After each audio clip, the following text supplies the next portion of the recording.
combined to cause flooding here in the suburb of Doles Point. Several streets were inundated, with Fire and Rescue New South Wales alongside SES crews helping residents sandbag their homes to try and minimise the damage. Waters have since subsided, with extensive damage to council walkways along the coast.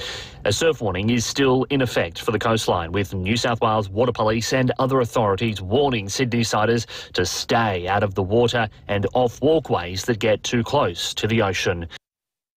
Doctors and trauma surgeons are calling for a complete overhaul of Australia's car safety restraint laws nationwide. Children in Australia can legally travel in a car at 7 years old without a booster seat, wearing only an adult seatbelt, but they're at increased risk of serious injury in a crash. The Royal Children's Hospital in Melbourne says too many parents are moving kids to the next stage of car restraint too soon, with too many conflicting messages. Turning to 5AA Sport, and here's Tom Wren. Thank you, Matthew. Frustration at the AFL Tribunal overnight, with Richmond forward Ryan Mansell failing in his bid to downgrade a 3-match suspension for engaging in rough conduct for an incident where he pushed St Kilda defender Liam O'Connell, which resulted in the initial 3-match ban. That result means Mansell will miss matches against Brisbane, Fremantle and Gold Coast. Meantime, a radical shake-up of the AFL fixture could see the grand final pushed back to mid-October and State of Origin return. All states, the Northern Territory and an Indigenous All-Stars would play in the pre-season, with round 1 starting in late March or early April. Essendon great and former New South Wales player James Hird telling Footy Classified it makes sense. I know coaches are protective, but I think it's got to the point now where you just go 1st of January, everyone comes back, you get a 10-week run into the season, you play some State of Origin for your best players. As a player, I'd rather play in a State of Origin game than up the back of the country in a practice game. Well, Port Adelaide coach Ken Hinkley, meantime, is confident Zach Butters is a real chance to play in this Sunday's crucial clash at home against St Kilda. There's plenty of English Premier League action on this morning, and Nottingham Forest has taken an early 1-0 lead against Manchester United, while Wolverhampton is also 1-0 up against West Ham approaching half-time. It's 0-0 in the other match between Arsenal and Fulham. And Glenn Maxwell's Punjab Kings have recorded a comfortable 8-wicket win against Mitch Marsh's Lucknow Supergiants. Marsh out for a golden duck, while Maxwell took a wicket but wasn't required to bat. And that's the 5AA Sport. 5AA's forecast. Experience the smooth, rich flavour of McCafe today. Expertly crafted by trained baristas, just the way you like. Sunny today, 27. Partly cloudy tomorrow, 22. Friday, cloudy, 21. Sunny Saturday, 21. And a shower or two on Sunday, 23. Right now, 14. 5AA, always Adelaide. Kia's most awarded SUV, the 7-seat Kia Sorento. Available in petrol, diesel, hybrid and plug-in hybrid powertrains. Fine-tuned for Australian roads and conditions for all 7 passengers.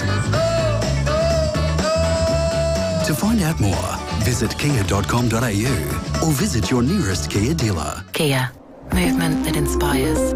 At Coles, do Easter the chocolatey way. With 40% off Cabaret Easter egg carton, 306 grams, now just $8. Save $5.50. Easter's delicious every way. With great value, hands down, at Coles. Offer ends 20 April. Hi, Sarah Wren here, Market Lead at 5AA. 2025 will mark my first year participating in the annual Vinnies CEO sleepout.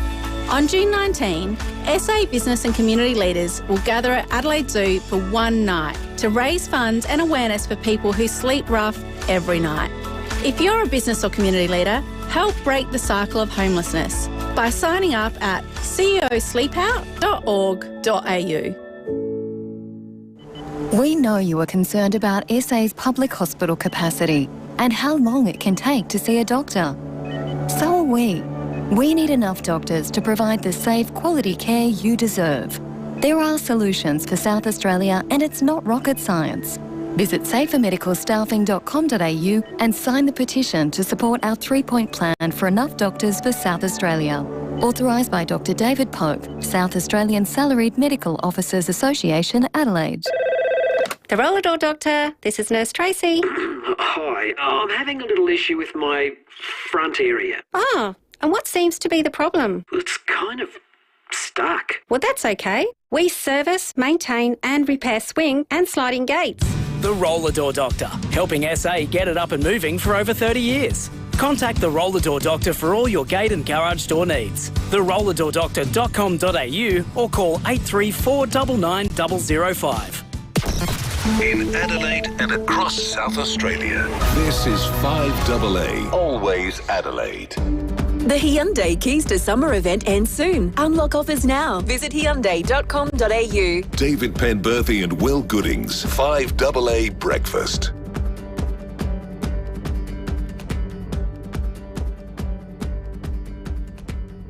8 minutes after 6, good morning to you and welcome to Wednesday on 5AA Breakfast. It is the 2nd of April and we've got a big morning ahead for you. We'll be joined by former Prime Minister Tony Abbott today. He was out campaigning in the northern suburb seat of Spence yesterday, trying to overturn a 12.9% margin. Is that the new heartland of the Conservative movement in Australia? We'll talk to Tony Abbott about that and what's going to happen tomorrow with regard to Liberation Day in the United States. 9 newspapers think they have the inside word on what the tariffs on Australia are going to be. We're going to talk about that over the course of the morning. Also today, David Koch. We had an RBA decision yesterday. Were they keeping their powder dry because it's an election campaign? What did they say about the potential of a rate cut? And where are we headed as a country with regard to our economy in the middle of this election? Looking forward to, on the tariff question, talking to John Shaw today, the director of the Paul Simon Public Policy Institute, Southern Illinois University, who we chatted to about the JFK files being released the other week. It was such a good chat. He was a level-headed bloke, and he said, anytime you want me to talk US politics or policy, it's kind of my one wood. I'm happy to come on. So we thought this would be the day to get him on to get an insight into the thinking in the US. Plenty happening in the world of sport as well. Tom Wren's not too far away. Also, the biggest controversy in the last 7 days of sport, stump guy. The guy who went and got the stump from the middle of Karen Rolton Oval, trying to complete a set that he started collecting back in the mid-90s at Adelaide Oval. We've gotten in contact with him, and he's going to come on after 7 o'clock today. David Penberthy, good morning to you. Good morning, listeners. Good morning, Will. That's probably the biggest scoop in South Australia right now. I think it's the biggest mystery in the state. Yeah. Now, I had an in with him a couple of nights ago. He's one of those classic mate of a mate situations, and apparently we're pretty sure he is the same guy who did it back in 95. That seems to be, that much seems to be true. We haven't had that confirmed, so that'll be the first question that we ask him, and we'll also ask him about the debate that's unfolded. He copped it on the in the jury yesterday, and we'll put that to him because a lot of people said no. It wasn't so much the larrikinism of it; it was the sense that the stumps belong to the players, and that by going out there and stealing a stump, taking a stump, you're effectively stealing it off the players. And arguably, I mean, there were pity there's not 11 stumps because there's 11 guys who had every right to say we were part of history and we'd like to keep something. Keep something as a certainly if Sanger or Carey missed out on one, or our bowler, whose name I always forget. Doggett. Doggett was the guy who took all the wickets. He took 11. He took 11, which is an extraordinary feat, and rightly, man of the match. Bowlers often get overlooked, don't they? Yeah, they do. And I think arguably they generally have a bigger impact on the game than anyone. Well, that first inning set it up, if not for that. Completely. He went through them like a dose of salt. Yeah, I think those 6 wickets are worth more than 100 runs. Yeah, totally. Though there's an argument Sanger really anchored things. Oh, yeah, Sanger deserves to be part of the comp. That innings under the pressure when he came in. Yeah. In the That's second better than your normal century what he did. Yeah. We're having real trouble keeping Prime Ministers and former Prime Ministers out of the studio at the moment. They're all in town, aren't they? Albo crashed the party yesterday just after 8 o'clock and came in here. He probably...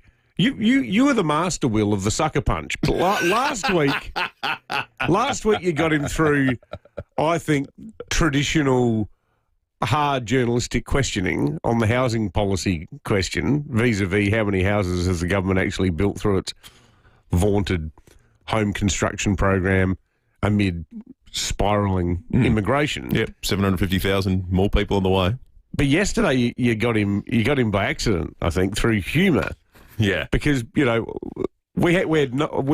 told he's going to be in here for like 90 seconds, so we didn't even have time to.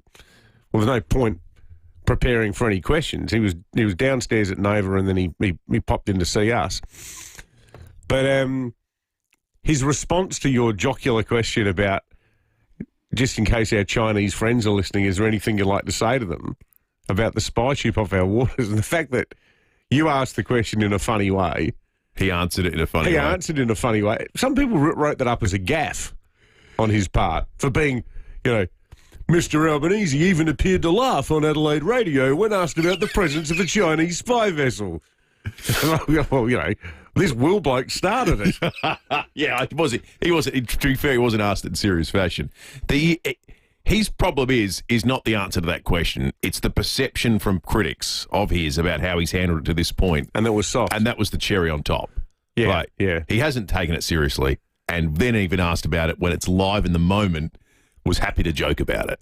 Yeah. So that's... I reckon there'd be a lot of people... Even though he was kind of technically invited to joke about exactly. it. Yeah, I think politics ain't fair. Yeah, no, I'll take my... But the thing is, it's for people who like our show and listen to our show all the time, they get it. They get that we don't take life too seriously.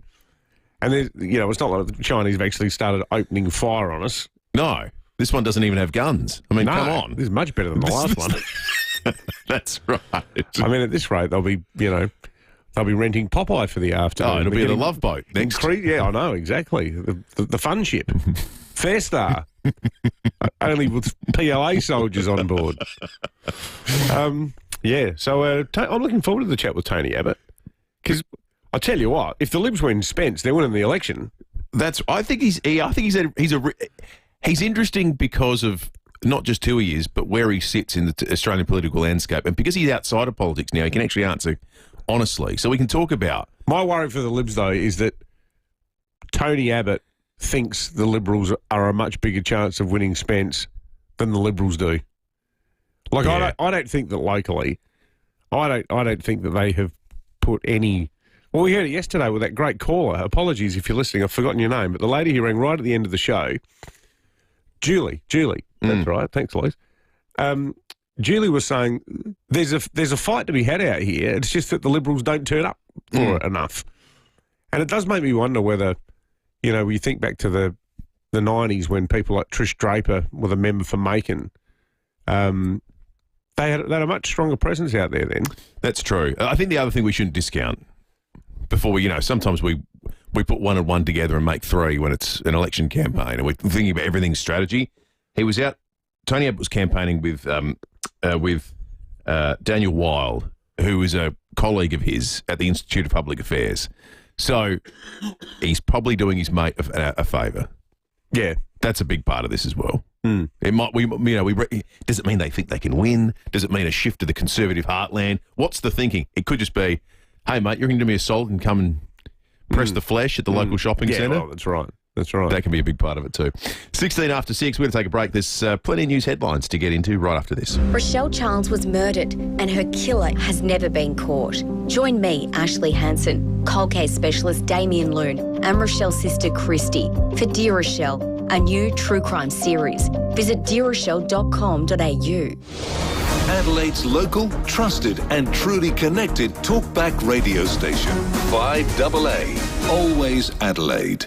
What makes Ray White the big name in business broking? They're people, like multi-time SA Business Broker of the Year, Brett Buckley, and his team of business professionals. They take a deep dive into your business, finding value and potential, and they know what they're looking for because they know businesses. They're not real estate salespeople trying to sell businesses, they're business people selling businesses. If you want to know what your business is worth, touch base with Brett. Search Ray White Business Sales SA. Multiple Business Broker of the Year awards. Is your bloated belly making you feel fat and miserable? Introducing new Caruso's Bloaties. Caruso's Bloaties contains peppermint and ginger, which are traditionally used in Western herbal medicine to relieve belly bloating, plus digestive enzymes to help your body digest lactose and fat. So if you're fed up with your bloated belly making you feel fat and miserable, try Caruso's Bloaties today. Caruso's Bloaties is available from leading pharmacies and health stores. Always read the label and follow the directions for use. Adelaide's biggest Greek festival in the heart of the city, the Yasu Adelaide Greek Festival, is bringing 2 epic days of food, fun and culture to Benithan Park on April 5th and 6th. Experience the magic of Greece with over 40 food and market stalls, live music and entertainment, plus traditional dancing and performances. Whether you're Greek or just Greek at heart, everyone is welcome. The Yasu Adelaide Greek Festival, Benithan Park, 5th and 6th April. Tickets online at Eventbrite or at the door.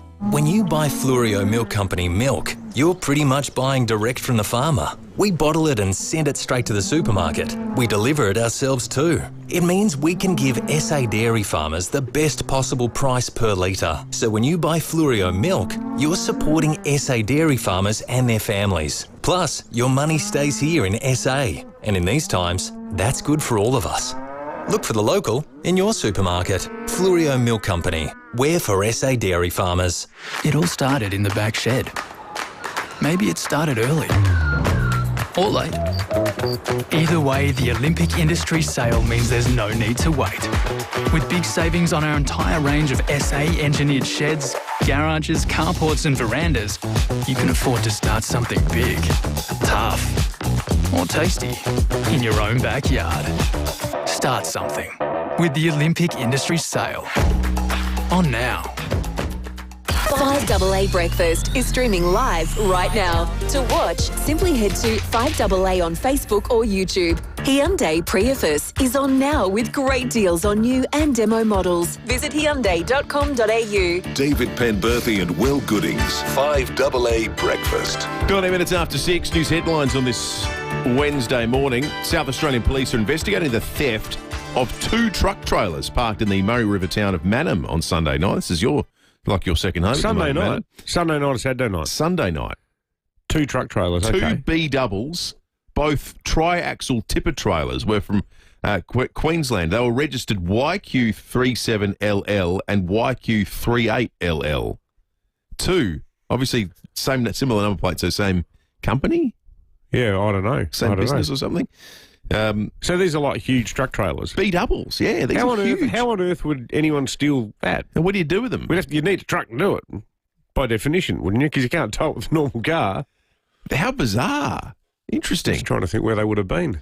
We'd gone by then. I have an alibi. Okay. That was going to be my next question. Yeah, no, we were at Monardo Zoo by 11:30 a.m. Okay. Did anyone see you at Monardo Zoo? Yeah. Well, actually, I have selfies with the kids outside the chimp enclosure, officer. Right. Okay. So we can probably timestamp them. All right. We'll get your details, Mr. Penberthy. We'll have also a credit card receipt because I paid $7.80 for a Vinnies sausage roll and marvelled at the price. Sorry, you are the victim of theft, not the perpetrator. I can show you. I can call that up on my banking app. $7.80 for yeah, $7.80 for one sausage roll. Now, look, was it homemade? No, it was made by Vinnies, so it was a good one. But all I thought as I paid the money was, well, I'm doing this for the animals. Fair enough. But that's quite the markup, isn't it? Pretty solid. Water was $6.50 a bottle. Seriously, this country is just out of control, isn't it? We had a caller once who said to me, you think petrol's expensive, work out what a bottle of water is per litre. Oh, yeah. And I've never thought about it the same way again. When you consider everything goes into drilling oil out of the ground in Saudi Arabia and putting it on a tanker and sending it here and the margins and all that. Bottle of water. Yeah. $6.50. 600 mils. For 600 mils. Yeah. So you're paying you're probably paying $10 a litre. Yeah, you're paying a dollar for less than about $1 for 100 mils. That was a sum, folks. This is awful, this story. Most of the people missing after Myanmar's 7.7 magnitude earthquake are now presumed dead, with the death toll climbing over 2,700 people. Authorities saying there's a narrow chance for them to remain alive, but it's been over 72 hours. A 63-year-old woman was pulled from rubble after she was stuck underneath rubble for 4 days. Good God. So there have been some remarkable stories of survival. 4 days stuck under a collapsed building. That's quite extraordinary. New South Wales Independent State MP Mark Latham is under investigation over reports he verbally abused a club executive at Rosehill Racecourse. Sounds eminently plausible. The Australian Turf Club says several people witnessed the incident. At least he didn't shake his hand. Against the head... that's right. Against its head of government relations, Steve McMahon. I'm not familiar with Rosehill Racecourse. It's a nice course. It's in the heart of Western Sydney. Okay. There's been a big debate about whether they actually flog it off for land, though. Yeah, it'd be worth gazillions, wouldn't it? It's a bit like Cheltenham was. It'd be worth so much money. It'd be worth billions of dollars. Yeah, it'd be ridiculous. Flight attendants are calling on travellers to watch their behaviour and drinking in the air following 2 serious incidents on international Jetstar flights. We played the game yesterday, Where Was the Flight Going? Well, I could do the same this morning. Where were the flights going or coming from? Bali. The flight from yesterday that we spoke about was where the passenger, they had a punch on because of a reclining seat. Reclining seats actually are the cause of both these. Yesterday, a flight from Bali to Melbourne had to return to Denpasar after a passenger tried to open an aircraft door and was abusive to crew. Flight attendant, apparently the seat didn't recline, so she thought, you know what I'll do is I'll cause a plane with 200 people on board to crash. Was it because of the reclining seat? Was that the trigger for it? Yep. Flight Attendants Union Secretary Terry O'Toole said banning booze before boarding might well be the answer. You know, the poor crew, can I have a gin and tonic? A passenger says, yes, sure. They don't know that that's your 6th or 7th. Every alcoholic drink in the air is the equivalent of 3 on the ground because you're in a pressurised cabin, your blood thins, and so it has a greater effect on you. Yeah, I don't know about that, but it's more just how you behave, how you act, isn't it? It's just crazy. I don't think the door's open. No, I don't want anyone to try this to make sure they find out, but I've got a feeling under pressure, once the plane's elevated, you can't just go up and pop the door open, but I don't want anyone to try and test it to find out. You may have noticed there's been a subtle change to the taste and texture of ice cream. Farm groups say a worldwide demand for butter and milk fat means ice cream manufacturers are reducing the fat content of ice cream. The Weekly Times saying several traditional ice creams have now been relabelled frozen dairy desserts. The fat being replaced by sugar, flavour enhancers and reconstituted produce. Farmers say it's undercutting the natural taste and nutritional appeal of dairy food. What is reconstituted produce? Doesn't sound like it comes from Mother Nature. No. Isn't it just meant to be eggs, milk, sugar and whatever flavour you've got? That's what ice cream's made with. That's what it's meant to be. Historically. I did just check my banking app, and so this works both as an alibi and also as what those of us in the radio business like to call a talker, something we can talk about. So I was at Monarto Zoo, Will, 12:12 p.m. Sunday, March 2025. See, I'm holding that up. Yes. So I'm off the hook. I can prove that I was at Monarto at that time, but also I did pay $7.80 for one sausage roll. That's unbelievable.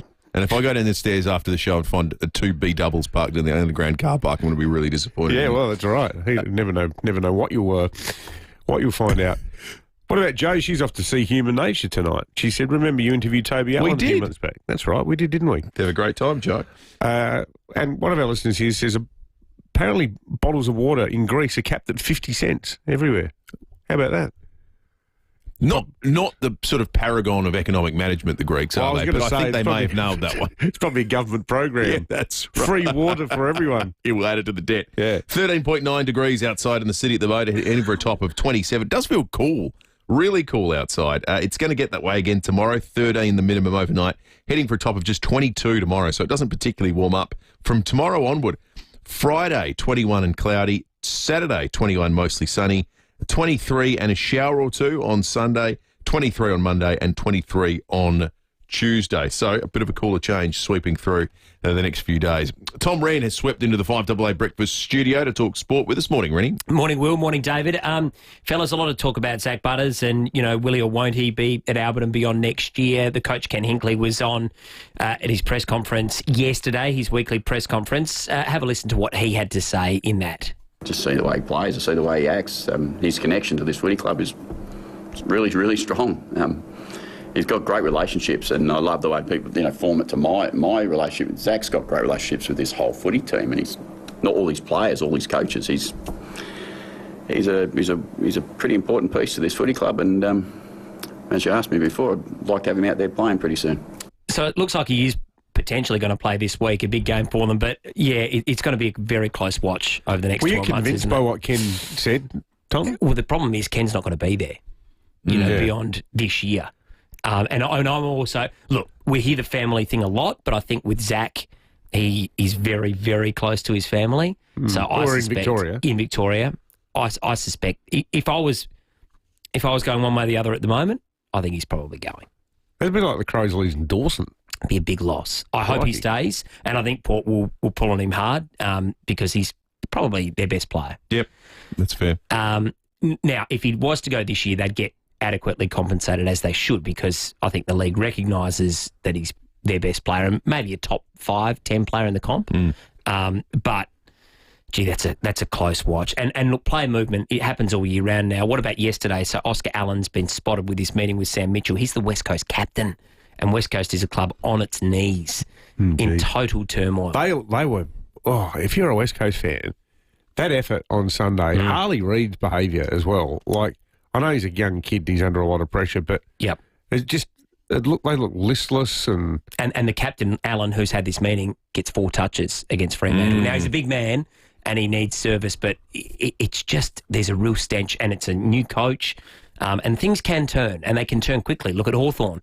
But, you know, you've got Hawthorn cherry-picking Tom Barrass and now potentially Oscar Allen. And West Coast, they should be a powerhouse of this competition. They're the richest club. It's funny how quickly clubs can get the smell of death, isn't it? Yeah. I mean, what about the Crows? One day they're in a grand final, then they spend the next 3 years being smashed over the camp and player departures. It's changed quickly. It's taken 7 years to sort of recover, hasn't it, on field? Yeah. So when it happens, it started happening and it won't stop for a long time in football. And, fellas, I promised I'd talk about it briefly yesterday. Daria Kazatkina is set to represent her adopted homeland on the upcoming WTA 500 event in Charleston. She said, "What's going on, mates?" with her first press conference. So she defected from what's going on, mates? Russia and Belarus because she's now come out and said that she's gay and she sort of fears for her safety residing in Russia, and she's opposed to the war over there. She's received numerous death threats. I wonder, she's the world number 12, so will Australian fans, do you think they'll jump on board, or will they say... I reckon. With that story in particular, they will. I think so. Yeah, I think so. When you hear the reasons why... and you know, nice Russian girl who hates Vladimir Putin. Sounds like our cup of tea. So keep an eye on that because, you know, all of a sudden we've got a player... She's our number 1 tennis player now.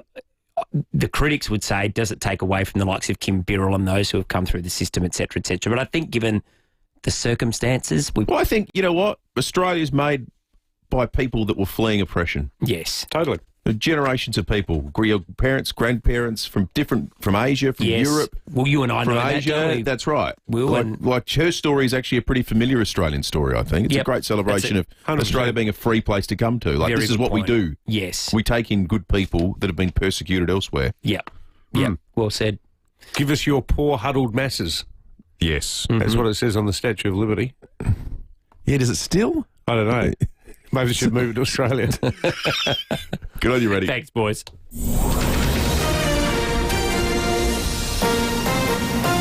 This is 5AA News. Always Adelaide. Sunny 27 today with the 6:30 news. I'm Matthew Pantelis. Get down to the free open road and outdoor show at Jayco West Beach this weekend. jaycoadelaide.com.au. An alleged stabbing at Elizabeth Park will see a 35-year-old man before court today. The victim, a 36-year-old, has life-threatening injuries when police were called to Billing Street early yesterday afternoon. The victim suffered serious stab wounds and was rushed to hospital for surgery. The arrested man crashed his car while fleeing.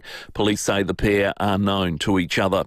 Labor is pushing for a real increase to minimum and award wages as it campaigns to be re-elected. The federal government writing to the Fair Work Commission saying pay packets for millions of workers should grow faster than inflation. Workplace Minister Murray Watt says such an increase would still be economically sustainable and wouldn't hurt small business. It'll be a matter for the Fair Work Commission to determine exactly what that dollar figure is. But the important principle that we're arguing for is that the 3 million award workers and minimum wage workers in Australia shouldn't see their wages go backwards, and in fact they should go forwards compared to inflation.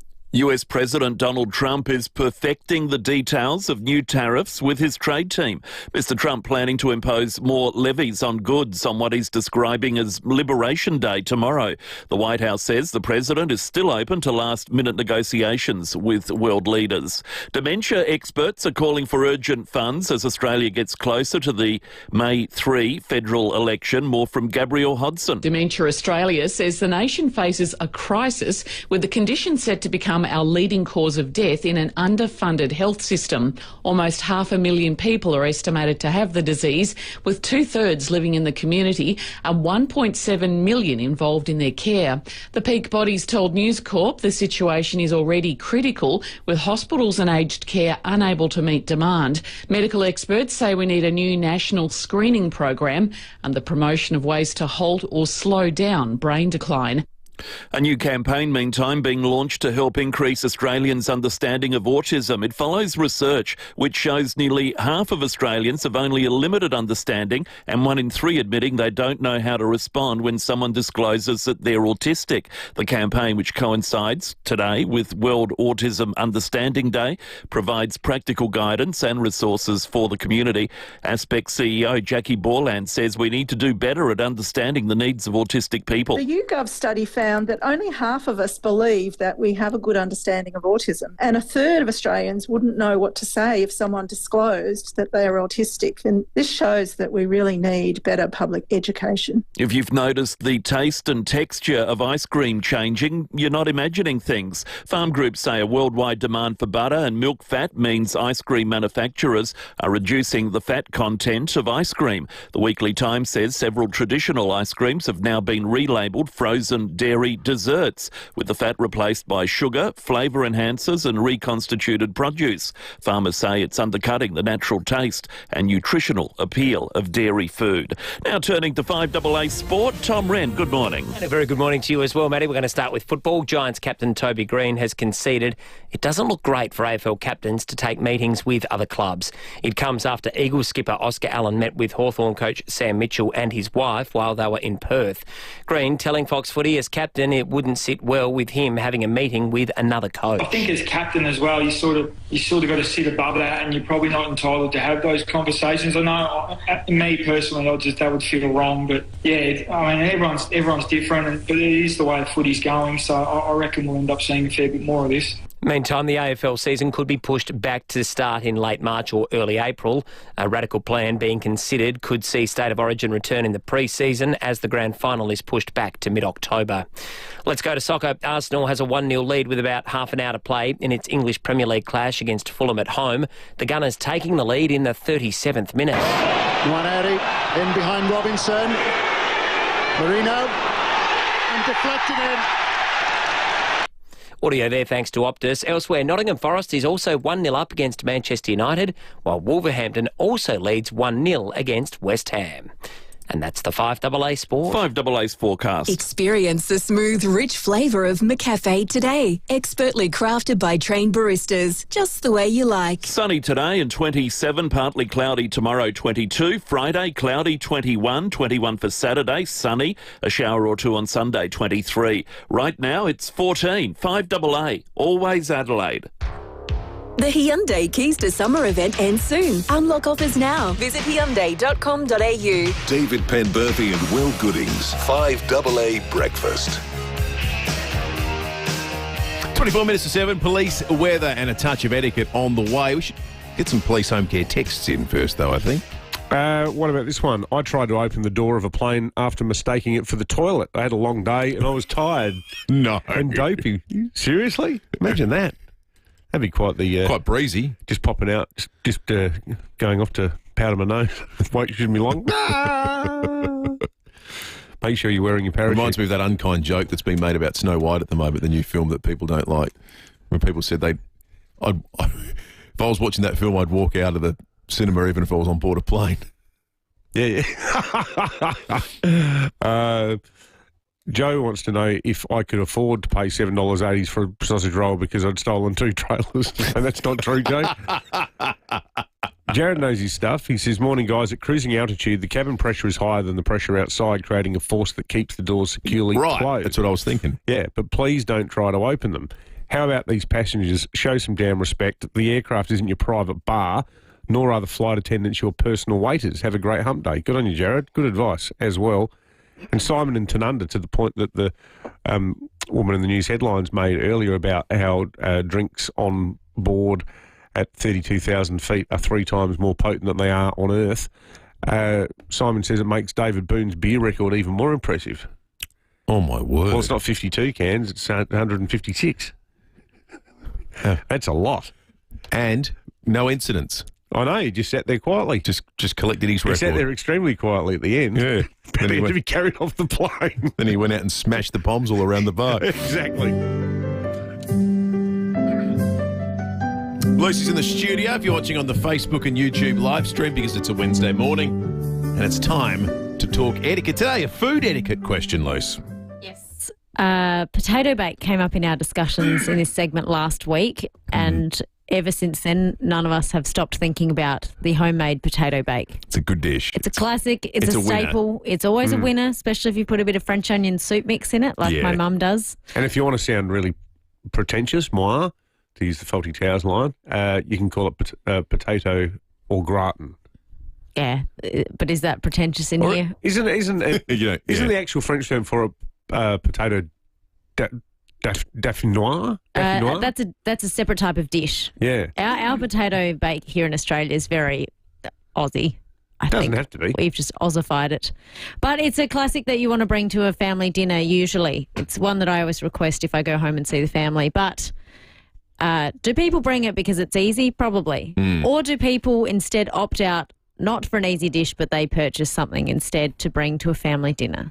Are you allowed to bring a bought meal as a dish? A pre-made supermarket meal? Yes. As everyone's contributing to family dinner, do you home make something or you buy something to bring? Oh, I love this question. This is good. 8223888. Because I think 8223888. I think a lot of families would do the tradition.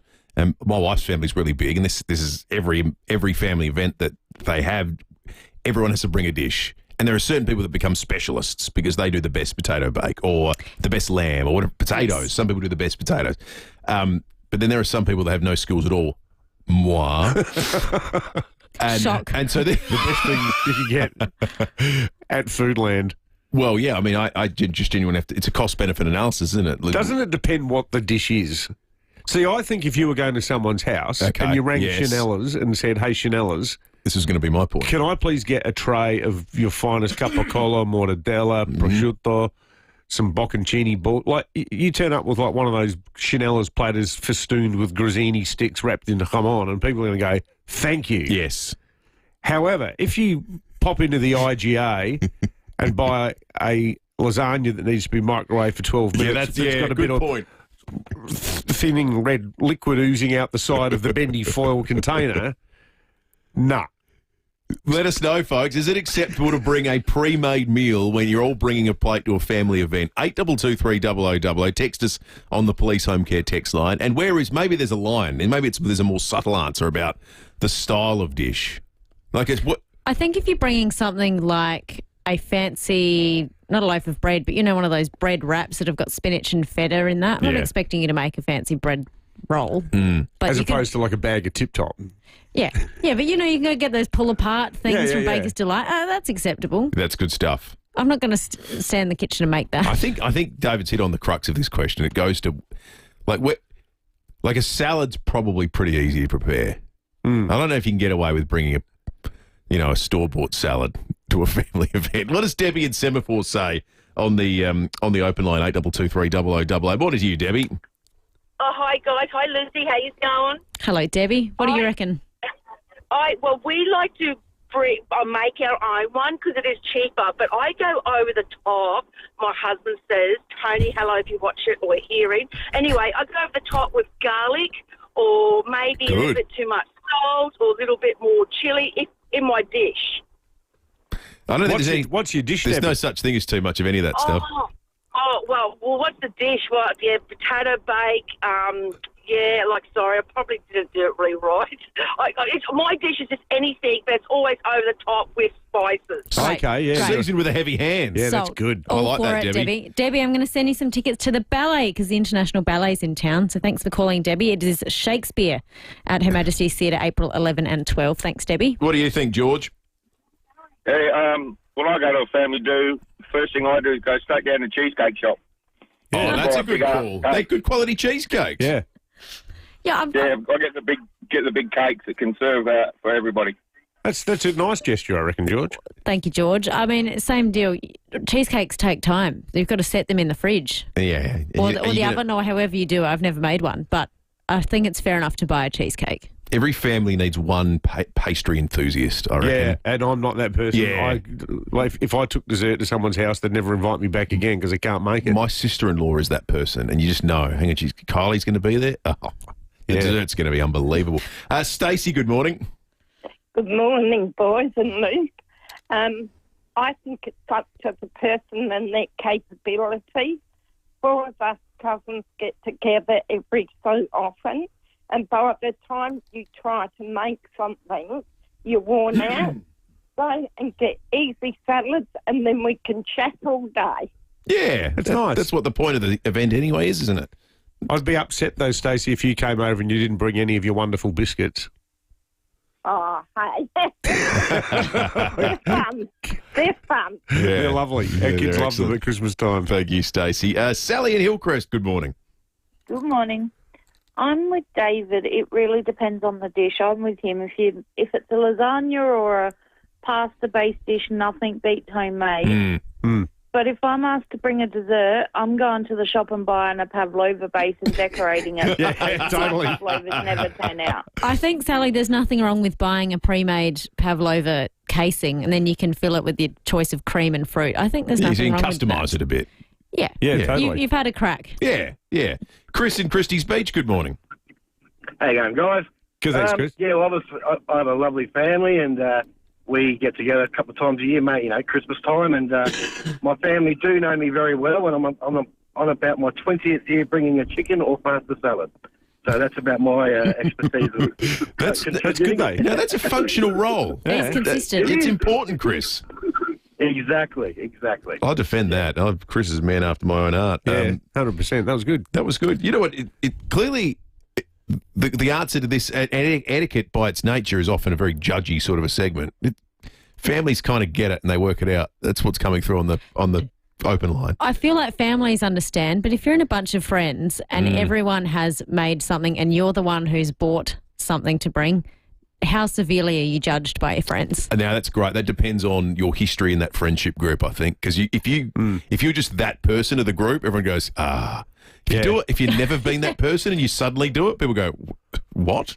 It's like a biblical parable. I've got to say, I think friends in your friendship group, everyone plays certain roles. Like, yes. In my best circle of closest friends, and these are people that many years ago, we went overseas for a significant birthday. But my mate Paul and my mate Sarah, it's just known that if we're all in a group together, we're going to the shops, we're doing all the cooking. And other people, just like my mate Dave, he's like, I'm buying all the cheese I can find. Yeah. So we just know, well, we don't need to buy any cheese because Dave's the cheese man and there'll be more cheese than you've ever seen. People work out their place. Yeah, it's fun. Carlos is on the line. Morning to you, Carlos. Morning, lads. So I go the trifecta, the potato salad, the pasta salad and the coleslaw from Woolies. And the missus goes the cob salad, cob dip. She always cracks the shits with me because she says I'm being lazy, but they're always empty at the end of the day. Well, there you go. Cob loaf. People voting with their stomachs. People have got to bring a cob loaf. One of my best friends has somehow been magic at creating a dip to put in the cob loaf, and it's outstanding. Oh, they're good. But now she's set the expectation that that's her dish. You know what? A lot of people might sneer at it, like you're not going to see them in Gourmet Traveller, but you know what I think is one of the great inventions ever? Spinach and cheese cob loaf dip, where you scoop the bread out. I love that. Warm It's and amazing. It's so good. I can eat the whole thing on my own. Did someone say breakfast? Excellent. I like some of the text because some of the text double as suggestions. Andrew says a box of favourites is always good. Dave Lloyd, our Abbott correspondent, says nothing says I completely forgot about this event like a store-bought meal. Thank you, Dave. I reckon a box of favourites is up there with servo flowers. Yeah, maybe. A box of favourites is like, I've put zero effort into this. I know the people at Cadbury try to make it sound like it's, some noble gesture. It's not. What to bring when you're told not to bring a thing. They're pretty expensive, aren't they, box of favourites? So you sort of, in a sense, saying, well, I stuffed up, but I'm paying a financial penalty for it. Yeah. I think true. By being shamed by my peers. Bernie says my specialty is 2 kilos of cocktail franks. And if it's a picnic, I just shove them in a thermos. Here comes Bernie, thermos full of Franks. Superb. Great. Frankfurt's coming out of a thermos. Have we spoken to Chris yet? Yeah, we have spoken to Chris, but I did like Chris's call. I'm going to send him 2 tickets to the ballet as well. Thanks for calling there, Chris. Experience Shakespeare's iconic love story with Big Lives Adelaide debut of Romeo and Juliet at Her Majesty's Theatre, April 11th and 12th. Tickets are selling fast, but we'll have tickets for the rest of the week. Good stuff, Lois. Excellent. All right, we're going to check traffic and come back with police and weather in just a moment. Visit Jarvis Toyota's new home on Brighton Road in Summerton Park for savings across the Toyota certified pre-owned range. Visit Jarvis Toyota's brand new undercover home in Brighton Road, Summerton Park, and take advantage of savings across the Toyota certified pre-owned range. Enjoy the same feeling you get with a new Toyota at Jarvis Toyota, with all certified pre-owned vehicles tested and backed by Toyota, including a full service history and 90-point safety check. Toyota certified pre-owned in a class of its own. Come and experience the difference at the new Jarvis Toyota, Brighton Road, Summerton Park. Paris Scarf greatest brand sale is on now. Save 40% or more on full-priced floor care by Russell Hobbs. From powerful vacuums to steam mops, this exclusive range makes cleaning simple. Don't miss these huge savings. Sale ends soon. Conditions apply. Paris Scarf. Great brands, great prices. Transform your outdoor space and turn it into a great year-round entertainment area with an opening and closing roof from Louver House. Our Louver House roof will let in the perfect combination of airflow and sunlight, so you can entertain no matter the weather. Best of all, they're manufactured right here in SA with rain sensors and options like LED lighting. Find out more with a free design measure and quote. See the light with Louver House. louverhouse.com.au. Imagine waking up in a home designed for luxury living, where every day brings the opportunity for a morning swim, state-of-the-art wellness amenities, and evenings spent with friends. Retirement isn't about slowing down, it's about living on your own terms. Living Choice has created luxury homes with premium resort-style amenities and a community of like-minded individuals who believe retirement is about living life to the fullest. Make your choice. Living Choice. Go to livingchoice.com.au. At IGA, great value is easy to find, like Pedigree Dentistics Daily Oral Care, 28-pack varieties, $12 each, half price. IGA, you can't beat local. Offer ends April 8. Participating stores only. Excludes IGA local grocer and Foodland. Morning, guys. No major issues at the moment. Some ongoing works today, though, in Riverlea Park, Port Wakefield Road near Carmelo Road. That's affecting outbound traffic. And in Glenelg East, Brighton Road near Dunbar Terrace. And look out for cameras today, Hanson Road in Wingfield and Lady Gowrie Drive in Largs North. The federal election has been announced. All Australian citizens 18 and over must be enrolled to vote. Enrol or update your details by 8 p.m. Monday, 7 April at aec.gov.au. Authorised by the Electoral Commissioner, Canberra. Adelaide's most accurate traffic on 5AA. Hyundai Priya First is on now with great deals on new and demo models. Visit Hyundai.com.au. David Penberthy and Will Goodings, 5AA Breakfast. 10 minutes to 7. The weather is changing. It's getting a bit cooler over the next few days. Mark Anilak has the real specifics for us and what this means long term. Mark Anilak at the Weather Bureau, good morning to you. Good morning. Is this the end of the hot weather, do you think? We have had temperatures in the 30s in April, but yeah, it looks like we're pretty much done with the worst of it. Another fine day today, heading for a sunny top of 27 degrees. Currently hovering around 13, 14 degrees around the metropolitan area, 13.9 at our West Terrace site. We do have a southerly change coming through overnight tonight into tomorrow morning, which may bring some shower activity through the morning period, heading for a top of 22 degrees. But while there might be the odd morning shower about, the afternoon should be partly cloudy. And then cooler conditions into the weekend. Friday 21 degrees, Saturday 21 and Sunday 23. But with that southerly flow, there may be the odd passing shower at times through the next few days. All in all, not amounting to too much, but there is the risk of a shower there right through to the end of Sunday. Today, a sunny top of 27, currently 13.9 in the city. Good stuff, Mark. Enjoy your day. Thank you. All right, let's head to SAPOL. Senior Constable Matt Brown joins us. Matt, there's been a suspicious fire at Morphett Vale early this morning. That's right. Well, about 3 a.m. today, police and fire crews were called to Cantalpa Grove after reports of a fire. Now, the occupant of the premises was able to quickly extinguish the blaze with minor damage caused to the house. But fortunately, there were no reports of any injuries, and crime scene investigators will be attending the scene later this morning to determine the cause of the fire, and police believe the fire to be suspicious. Anyone with information that can assist with the investigation is asked to call Crime Stoppers on 1800 333 000. Matt, also, what's the latest on this shocking stabbing in Elizabeth Park yesterday afternoon? That's right, David. Police and paramedics were called to Billing Street about 1 p.m. yesterday after reports of a violent altercation between two men. Now, a suspect was seen leaving the scene in a red Ford SUV which collided with a tree soon after. When police arrived, they located a 36-year-old man from Elizabeth Grove with serious stab wounds. The man was treated at the scene by paramedics before being rushed to hospital. His injuries are considered to be life-threatening, but he still remains in the hospital in a critical condition. A 35-year-old man from Elizabeth Park was arrested at the scene, and Billing Street and parts of Alexander Street were closed to all traffic but have since been reopened. And Northern District Police advised that the incident is not random, with both men known to each other. Anyone who witnessed the incident or has information that can assist police is asked to call Crime Stoppers on 1800 333 000.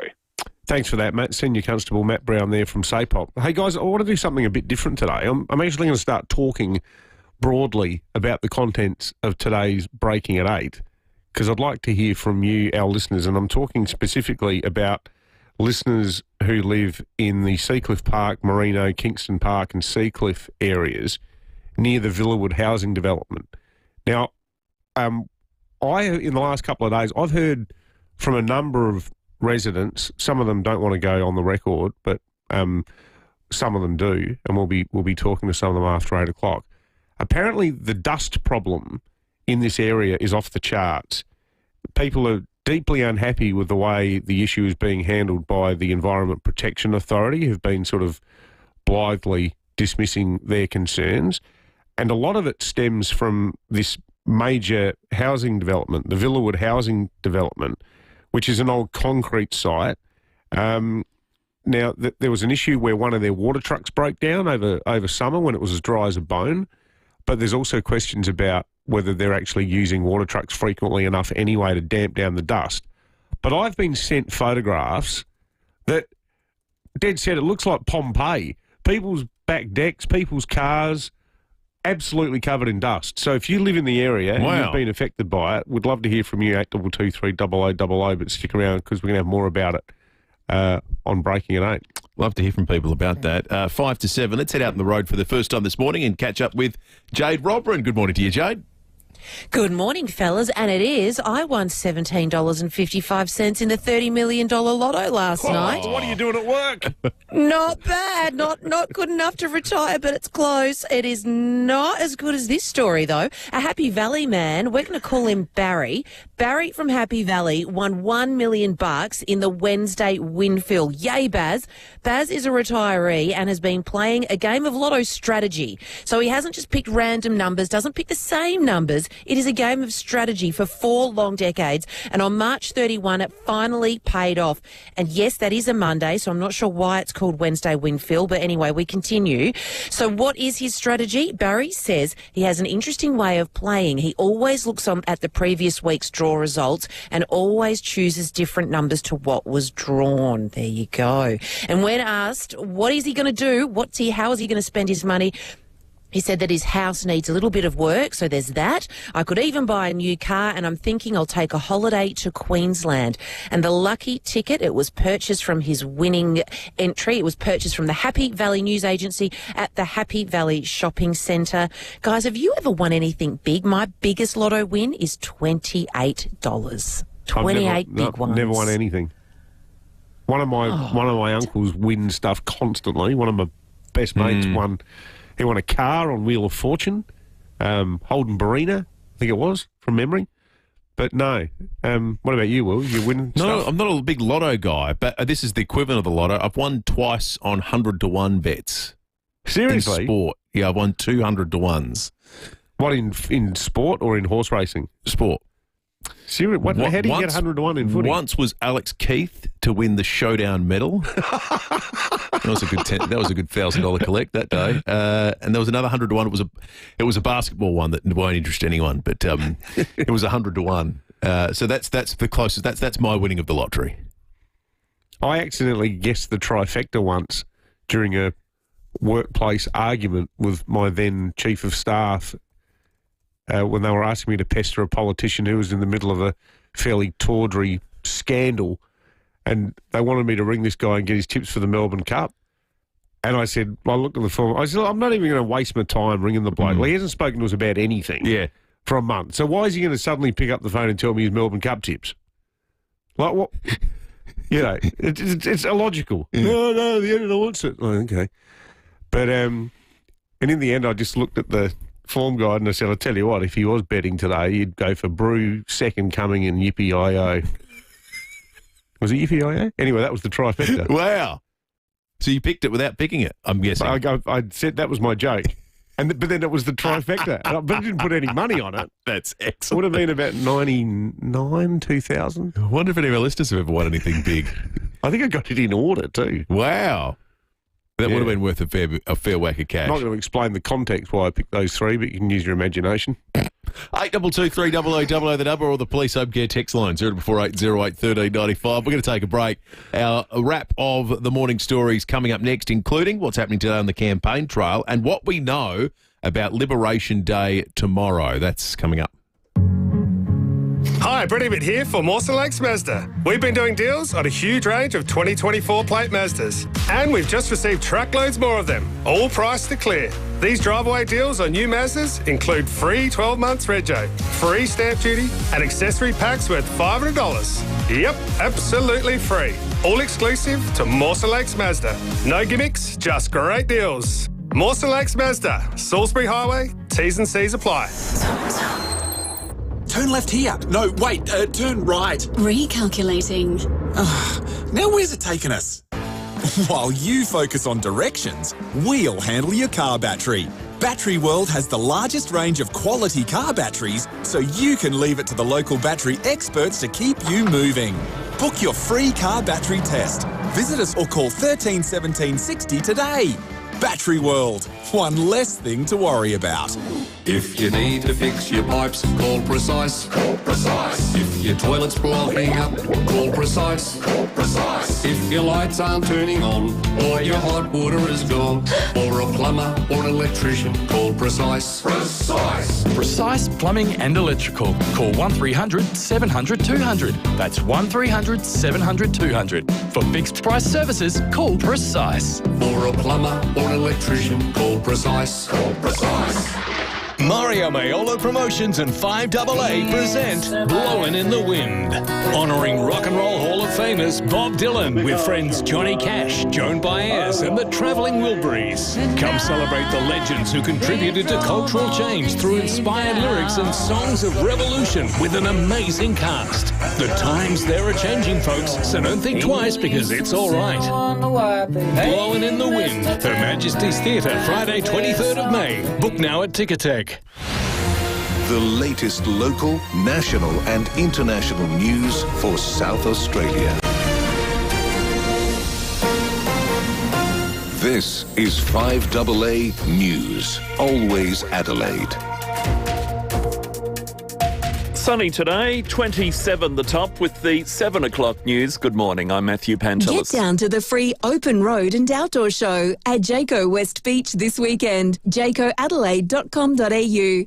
A 35-year-old man is expected to face court today after a stabbing at Elizabeth Park yesterday afternoon. Senior Constable Matt Brown says a 36-year-old man underwent surgery after he was found in Billing Street with serious stab wounds. The man was treated at the scene by paramedics before being rushed to hospital. His injuries are considered to be life-threatening, but he still remains in the hospital in a critical condition. Peter Dutton is shrugging off concerns about how his election campaign has begun. Josh Bryant is travelling with the opposition leader. Peter Dutton has taken his campaign to Victoria Estate, which could decide the election outcome. The opposition leader is looking to seize on a slump in support for the state Labor government, suggesting the Prime Minister is joined at the hip with Premier Jacinta Allen. Some Liberal MPs have warned the party needs to be doing more to present itself as a good alternative government. 4.5 weeks out from polling day, Mr Dutton Dutton says he'll have more to offer, and voters haven't seen anything yet. The federal government is pushing for minimum and award wages to be increased faster than inflation. The Fair Work Commission will decide on the issue in coming months. Labor arguing low-paid workers deserve a real wage increase, but says it still needs to be economically sustainable. A suspicious house fire at Morford Vale at 3 a.m. The house owner managed to put out the blaze before the MFS arrived. Police are calling for anyone with information to come forward. Damage to the house is minimal. Aussie farmers are nervously waiting for Donald Trump to announce new tariffs in the next 24 hours. More from reporter Alex Riddell. Australia could soon be looking for new beef customers, with the US president strongly tipped to include it in his so-called Liberation Day. SMH The Age says it could deny Australia around $7 billion after talks with the Trump administration reached a deadlock. Australia says it can't accept certain products from overseas, including American pork. Anthony Albanese and Peter Dutton both say they won't budge and want Aussie agriculture protected from pests and disease. The Reserve Bank yesterday keeping rates on hold at 4.1%, waiting to see how US tariffs affect the economy. But last month's decision to slash the cash rate has consumers feeling more confident about buying or selling a home. CoreLogic Research Director Tim Lawless says core inflation has been tracking inside the RBA's target range of under 3% since December last year. The quarterly numbers are a little bit more important, and the RBA will have the benefit of seeing the quarterly CPI numbers for the March quarter just before their May meeting. So fingers crossed, we continue to see this trend of inflation holding low. Labour markets probably need to loosen up a little bit further for the RBA to bring cash rate down again. The New South Wales Education Minister has lashed out at a primary school in Sydney's northwest, which is giving students the option of attending an Anzac Day service to be held early on the 10th of April. Sherwood Ridge Primary School telling parents it wants to accommodate a small cohort of students who don't commemorate war. But Minister Prue Carr says it'll be made clear to the school commemorating Anzac Day is not an option. It is not opt-in or out. That expectation will be made very clear. That direction, that email should have never gone out. It's been made very clear that the Department of Education's expectation is that this happens in schools. It is a special assembly for all students to attend. Landmark buildings across Adelaide will light up in a spectrum of colours tonight, acknowledging autistic and autism communities. Sites being illuminated purple, pink and green for World Autism Awareness Day today include Parliament House, the Adelaide Railway Station, Adelaide Oval, Riverbank Footbridge, UniSA City West, Adelaide Airport Convention and entertainment centres. Turning to 5AA Sport, and Tom Wren is here for that. Thank you, Matthew. State of Origin could return in next year's pre-season as the AFL considers a radical fixture shake-up. The grand final would be held in mid-October, with round one to be pushed back to late March. In part, it's to accommodate NFL at the MCG and the 150th anniversary of Test cricket in 2027. Essendon great and former New South Wales player James Hird telling Footy Classified it has merit. If you look at the way the coaches, the players have to come back, they come back for 2 or 3 weeks in December, then they break. I think it's by pushing the season back, you actually get a really good run. Bring them back on players back on the 1st of January, train them for 12 weeks, get them ready for the season. They play State of Origin, they play rep footy, or they play practice games. Let's go to soccer now. Manchester City striker Erling Haaland will be out for up to 7 weeks with an ankle injury he suffered in Sunday's FA Cup quarter-final win at Bournemouth. Meantime, Nottingham Forest looks set to claim another huge win, currently leading Manchester United 1-0 in their EPL clash with only about 15 minutes to play. The opening goal coming after Anthony Elanga scored from a stunning counter-attack. Across the edge of the 6-yard box. Easily dealt with by Yates, and this is one of the strong suits for Nottingham Forest. Their ability on the counter-attack. Elanga's gone 40, 50 yards and scores a quite magnificent opener. It was a beauty. Audio there thanks to Optus. In other games, Arsenal was 2-0 up against Fulham, while Wolverhampton also leads West Ham 1-0. And that's the 5AA Sport. Having a look at the roads around Adelaide now. Living Choice offers luxury retirement living with premium resort-style communities. For locations throughout SA, go to livingchoice.com.au. Good morning. We are accident and breakdown free at the moment. Some ongoing works today, though, in Hallett Cove, Lonsdale Road near Perry Bar Road, affecting City bound, and Theberton, Port Road near Phillip Street. Look out for cameras today, Hanson Road, Wingfield, and Port Road in Alberton. Harris Scarf sale is on now. Save 50% off full-price bedding and bed linen by Tontine. Conditions apply. Harris Scarf. Great brands, great prices. Adelaide's most accurate traffic on 5AA. Sunny today, or 5AA's forecast, I should say. Experience the smooth, rich flavour of McCafe today. Expertly crafted by trained baristas, just the way you like. Good on you, Maccas. Sunny today, 27. Partly cloudy tomorrow, 22. Friday will be cloudy, 21. Sunny Saturday, also 21. A shower or two on Sunday, 23. Right now, 15. 5AA, always Adelaide. Streaming live via the 5AA Player app on DAB Digital Radio and on 1395 AM. This is 5AA, always Adelaide. Hyundai Prius is on now with great deals on new and demo models. Visit Hyundai.com.au. David Penberthy and Will Goodings, 5AA Breakfast. 8 minutes after 7. Good morning to you. Welcome to Wednesday on 5AA Breakfast. If you are joining us for the very first time, big hour ahead on the show. Tony Abbott will join us after 8:30 today. Was campaigning in the seat of Spence in Adelaide's northern suburbs yesterday. We're also going to play What Wine Am I before 9 o'clock, making its triumphant return this morning. Grenache is off the list. Grenache is off the list. We've done Grenache. Everything else is in play. Yes, every other wine in the world, from Saperavi to Semillon. You can be on the shortlist to win a magnificent prize celebrating. Reminds me of a joke. You can't tell it. I think you have, actually. I think you have. We don't need to do that. In the Barossa, one of the great wine regions on planet Earth, so we'll be giving away. We'll be putting someone on the shortlist before 9 o'clock today. Let's start on the campaign trail, though. Both the Prime Minister and Peter Dutton, the opposition leader, will be starting the day in Melbourne today.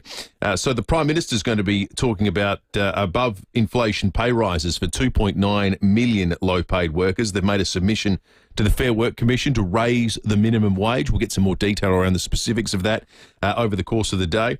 Peter Dutton, this is intriguing, is vowing to abolish fines for car companies who breach targets under Australia's vehicles emissions standards. Wasn't this the thing that brought Volkswagen unstuck?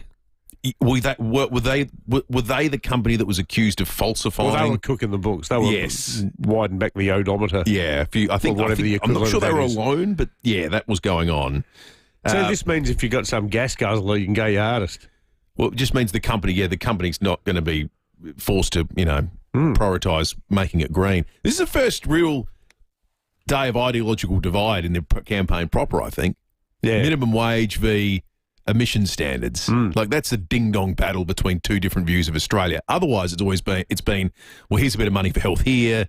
Here's, we'll both stand up to Donald Trump there. Yeah. Like, it's all been very, choose your poison. Today is a very, here are the two sides with what they stand for.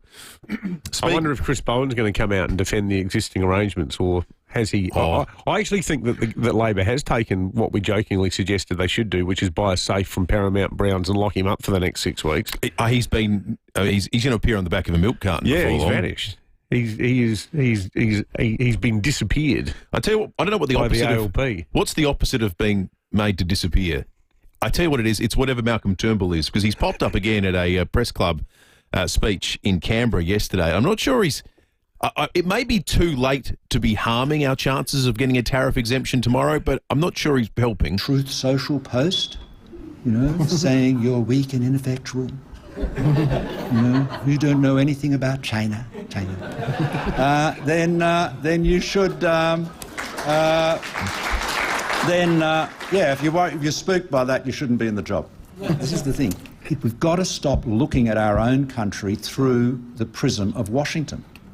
We've got to start looking after ourselves. As I said, do you think if there was an Australian version of Donald Trump, do you think that person would be tiptoeing around worrying about offending the United States? Of course not.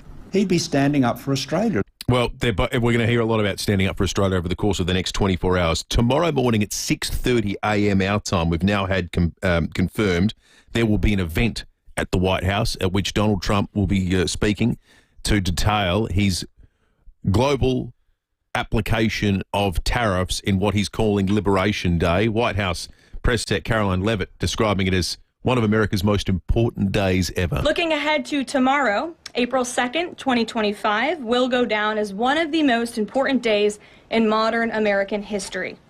Our country has been one of the most open economies in the world, and we have the consumer base hands down, the best consumer base. But too many foreign countries have their markets closed to our exports. This is fundamentally unfair. The lack of reciprocity contributes to our large and persistent annual trade deficit that's gutted our industries and hollowed out key workforces. But those days of America, beginning tomorrow, being ripped off are over. She's a towering intellect of global economic history, isn't she? No understanding whatsoever of how countries like Australia behave. Completely open, but it sounds like we're going to be copying it anyway.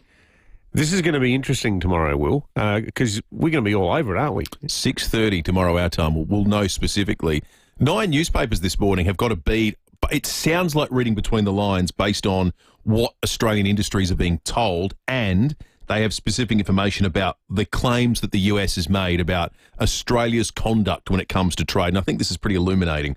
I think listeners will appreciate this. So I think the headliner is this. Farmers have been told to expect tariffs of 10% or more on beef and other products. The Nine Press saying that the discussion between the Australian and the US governments over beef and agricultural exports has reached an impasse. We export $7.1 billion in agricultural produce to the United States. They're the second biggest target for our export market and our farmers behind China. This is interesting. So the US have sent a list of claims to Australia. That includes claims that American exporters cannot ship food to Australia due to biosecurity checks on pork and other products, concerns about the pharmaceutical benefit scheme, and government support for publishers against tech giants in the news media bargaining incentive, which we've spoken about in the program previously. This is the idea that Facebook, X, or anyone can lift an article that's written by Andrew Huff and the Tiser, and then everyone interacts and they get all the clicks, and they've contributed little, they've contributed nothing to how that bit of content was created. Well, the Australian government says, well, you actually got to pay a couple of dollars for that. You got to pay some money. But the US government is now saying, well, that's anti-competitive. That is, whilst not traditionally a tariff, it is harming American interests in Australia. So they're the three things that they looked at. How is it anti-competitive when it's actually demonstrably had the effect of putting legacy media companies out of business? They care about Australian legacy media companies. No. So 6:30 tomorrow morning, we're going to find out more. We'll talk more about it too in depth with John Shaw, the director of the Paul Simon Public Policy Institute from Southern Illinois University, who we really enjoyed talking to about the opening of the JFK files. And we'll do that after 7:30 this morning. Bit of a palate cleanser from the politics of the day and the campaign trail. The Adelaide Cabaret Festival is being announced. You can get tickets. Virginia Gay is the artistic director. Speaking of people we always really appreciate having on the show, Virginia, good morning to you. Good morning, my darlings. How are you? We're good, thanks, Virginia. We only wish more guests would begin their appearances on our program by referring to us as that. We're glad that Albo didn't do it yesterday, just quietly. I know. Although I'm training up all the pollies. I'm seeing what I can do. I mean, just a little top hat and cane now and then. Honestly, it does wonders. I can think of a few pollies would be up for that. But exactly. We're very excited. So happy 25th birthday, and what a way to celebrate. Oh, my God, thank you so much. I don't look a day over 24, do I? It's been glorious. It's such a wonderful thing. It's such an honour to be at the helm of this festival when it turns 25. I feel very thrilled and very humbled. Yeah, well, it's exciting. So what can we expect? Have you got any surprises in store in terms of the lineup? Oh, we've got such fantastic performers. What we're doing, because it's the 25th anniversary, is we're looking back to some of our legacy performers, some of our performers who have made us and shaped us and changed us. We're looking at the absolute cutting edge of what Cabaret is doing right now, and we're sort of sticky-beaking our neck towards the future of what it might become, how it might evolve. But if we're looking at, like, legacy acts, David Campbell is doing us an incredible David Campbell show, sort of the best of David Campbell. Carlotta, who helped us open the very first festival 25 years ago. Vicar and Linda, I mean, were just two of the most incredible voices that this part of the world has ever produced, and blending in perfect harmony. A new cabaret show from Jess Malboy, and Leclerc, of course, which is just, an absolute favourite the world over. Sexy Circus, don't mind if I do. We've spoken over previous decades about the concept of peak oil. Have we reached peak glitter and sequins and sparkle? Why don't you bring more? And I'm just wondering how possible that is to a festival that's already championed the glitter, sequins and sparkle before. My God, yeah. And when you said peak oil, I was like, oh, God, am I meant to understand this sentence? I was like, I think it is something to do with, I'm not sure, capitalism, gains, Sorry. no idea. That's my entry point to every conversation is sort of 1980s economic policy. Will says stuff like that all the time. In fact, I'm looking to commission a cabaret show about 1980s economic policy. Wow, you've come to the right place. What are the odds? Exactly. No, there's always a possibility for more glitter, more sequins, but we are, of course, finding ways for it not to be damning on the environment. And to just, actually, what we're doing is the vibe of celebration. We are doing a huge, big party. Our festival is always a big glittering party in the middle of winter, but this year we are going more into the party, more into the joy, more into the celebration, and probably I'm going to do something weird with cake. I'm not going to lie. Probably me, and if I'm honest, some of the Leclerc performers will do weird things with cake because it's a birthday. Yeah, and why that's not? A beautiful thing. I think I saw Leclerc years ago. They performed in the Der Spiegel tent at some point. Indeed, they did. That it was their home for a very long time. That's so right. They are also celebrating 20 years of being an Australian icon and globally famous. Yeah. So we love the idea that they're celebrating 20 years. We're celebrating 25. It just feels very like synchronicity central. They had some very buff chap who was in a bathtub doing some sort of... Remember him? Oh, baby, once you've seen him, you don't forget him. Come on, bath boy. He'd know what to do with a slice of cake. He'd wash it off himself and ask for help. Exactly. He can't do it by himself. He needs more hands. Oh, my God. Well, Virginia, anytime you need a bit of a plug, we love the Cabaret Festival. It's been a great part of SA's cultural life, and we know a lot of our listeners love it. It's a great time of year. It is, yeah. And it's a time of year where a lot of people think, oh, Mad March is over, what do we do now? Well, you know, there's plenty to do. And come to our warm, sparkly bosom. Yeah, exactly. Let us entertain you.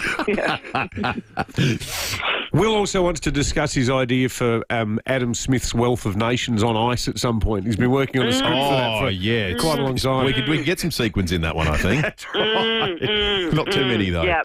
Virginia, thank you. Thank you so much. I'm nodding my head firmly, but I have no idea what I'm agreeing to. So, yes. Nothing good. Yes, that was his hope. Virginia Gay, the artistic director for the Adelaide Cabaret Festival, with immaculate taste in events and entertainment, and not the kind of stupidity that we come up with on this program. Hey, just quickly, Tina's texted in from Mitchell Park saying, this is in relation to the Brighton story we're going to be doing later on.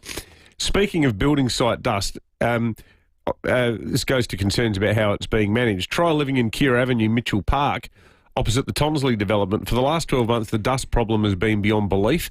Cars are constantly covered in dust.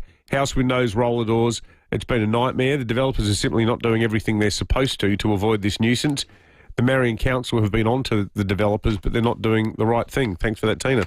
Thank you, Tina. Keep them coming in, 0480081395. More on that story in Breaking at 8 after 8 o'clock. Let's check traffic. Visit Jarvis Toyota's new home on Brighton Road in Somerton Park for savings across the Toyota certified pre-owned range. Yeah, we're accident and breakdown free at the moment, which is good news. Some ongoing works today in Dallington, Main South Road near Brookside Road, affecting outbound traffic, and around the Parklands, Green Hill Road near Peacock Road. And check your speeds today, Fletcher Road in Birkenhead and Osborne Road in North Haven.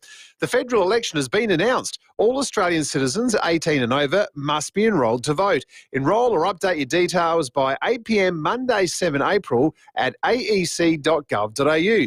Authorised by the Electoral Commissioner, Canberra. Adelaide's most accurate traffic on 5AA. 5AA Mornings with Graham Goodings. The Prime Minister has promised a crackdown on supermarket price gouging if elected for a second term. But is price gouging actually happening? And will a ban really help you at the checkout? Think about this. If every time you spent $100 at the supermarket, you filled your basket with goodies that came to $100. Graham Goodings. Woolies is taking $2.50 of that amount in profit. Is that price gouging? Weekday mornings from from 9 on 5AA. Always Adelaide. When it comes to real estate, Photobase Group does it all. Marketing, signage, print, photography, videography and design. And now they're adding to their award-winning team. Photobase Group are currently on the hunt for casual real estate sign installers available 3 to 5 days a week from 7 a.m. till 5 p.m. A vehicle is provided along with training and all the tools and equipment needed to ensure you enjoy the work and deliver perfect outcomes for their valued clients. Get in contact today by calling 8229 9000.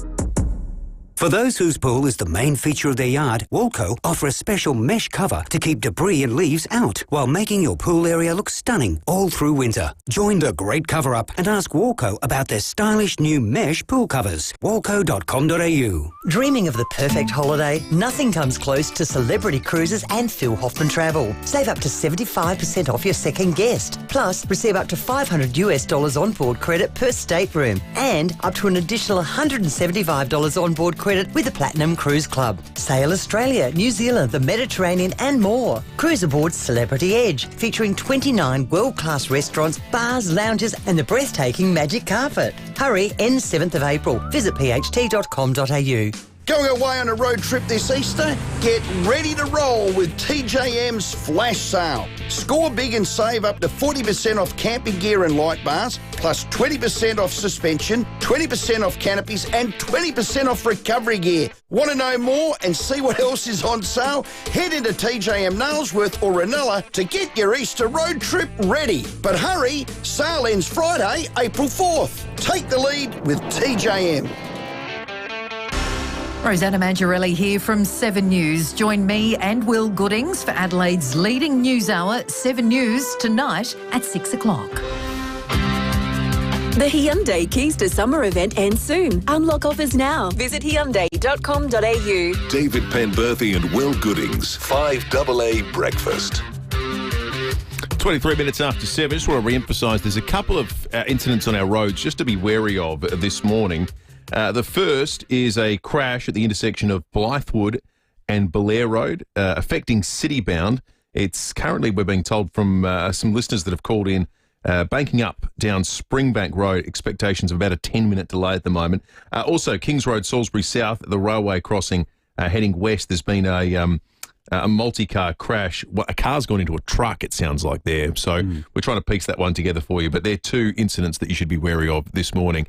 We had a debate earlier this week about whether the attempted pinching of a stump after the Shield final on Saturday constituted stumpgate for all the debate that had followed. The rumour about the person that was trying to get the stump, their history, getting to the middle of the pitch first and taking stumps during some heroic moments for South Australian cricket. There were so many unanswered questions. Well, we're about to have them answered because Adam, the stump guy, joins us right now on 5AA Breakfast. Adam, good morning to you. G'day, David, Will. How are you guys? We're good, thank you, Adam. Hey, Adam, thank you so much for coming on the show. We've been trying to track you down since Monday after the chaotic final scenes of that amazing cricket match on Saturday. Can we just clear one thing up first? Were you trying to collect the set? Are you the same guy who did this in 95, 96 when we last won the Shield? Yes. Yeah. You are?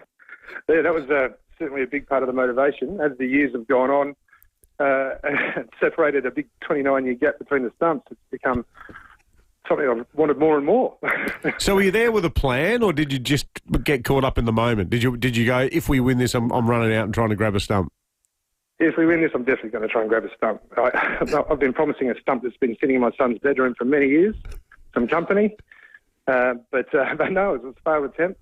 Oh, look, the first one back in 96 was, that was an incredible day. I was at uni with a few mates. That was a game that we couldn't win. We're 2 down, like the fifth day wicket, and such an incredible WA team. Julian, Angel, Hogg, Gilchrist, Martin, Langer, all these great Australian cricketers. Yeah. And that was just, it was such an exciting day. We got down there, the crowd was built. We were counting down balls with about 20 overs to go, like from 120, the whole crowd. It was just so incredible. And so I remember right at the end of it, I think Jamie Siddons made 4 runs off of about 130 or 40 balls. What an incredible innings, and not that too many times you're going to absolutely celebrate that.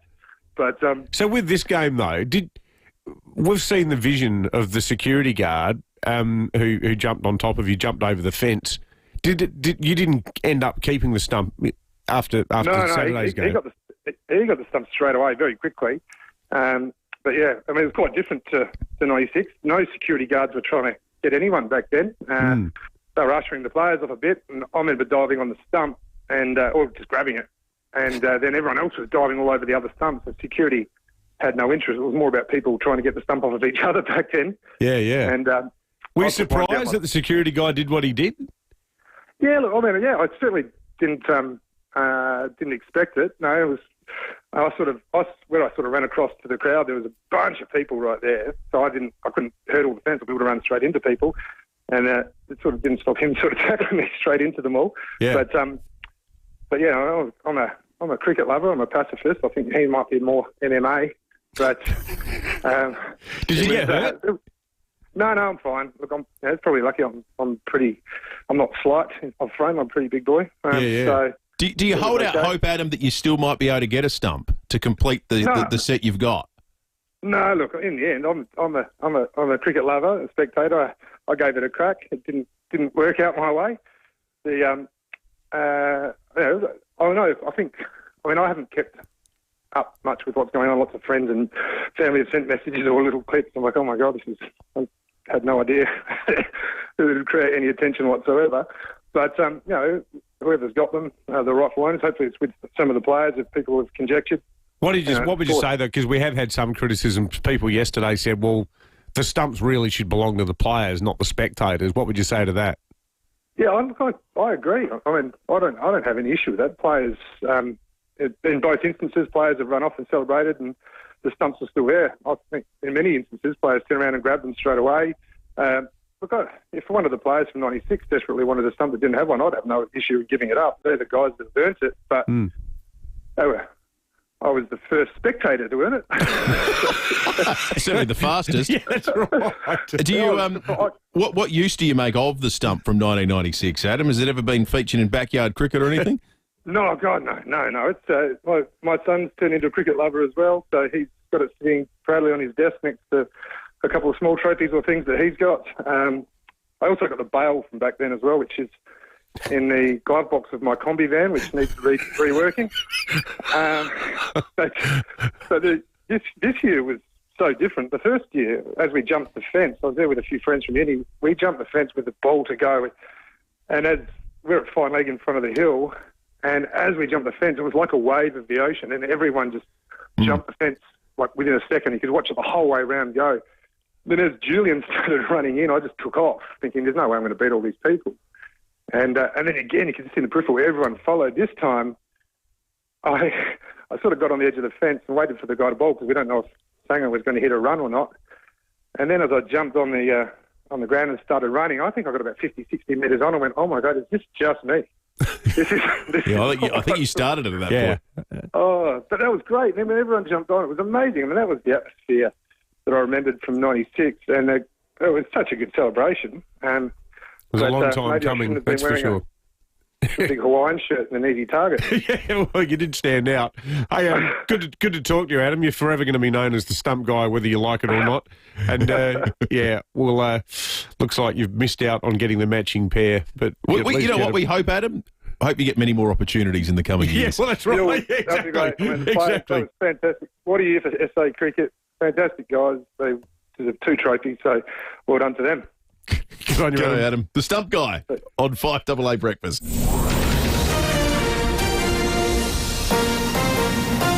This is 5AA News. Always Adelaide.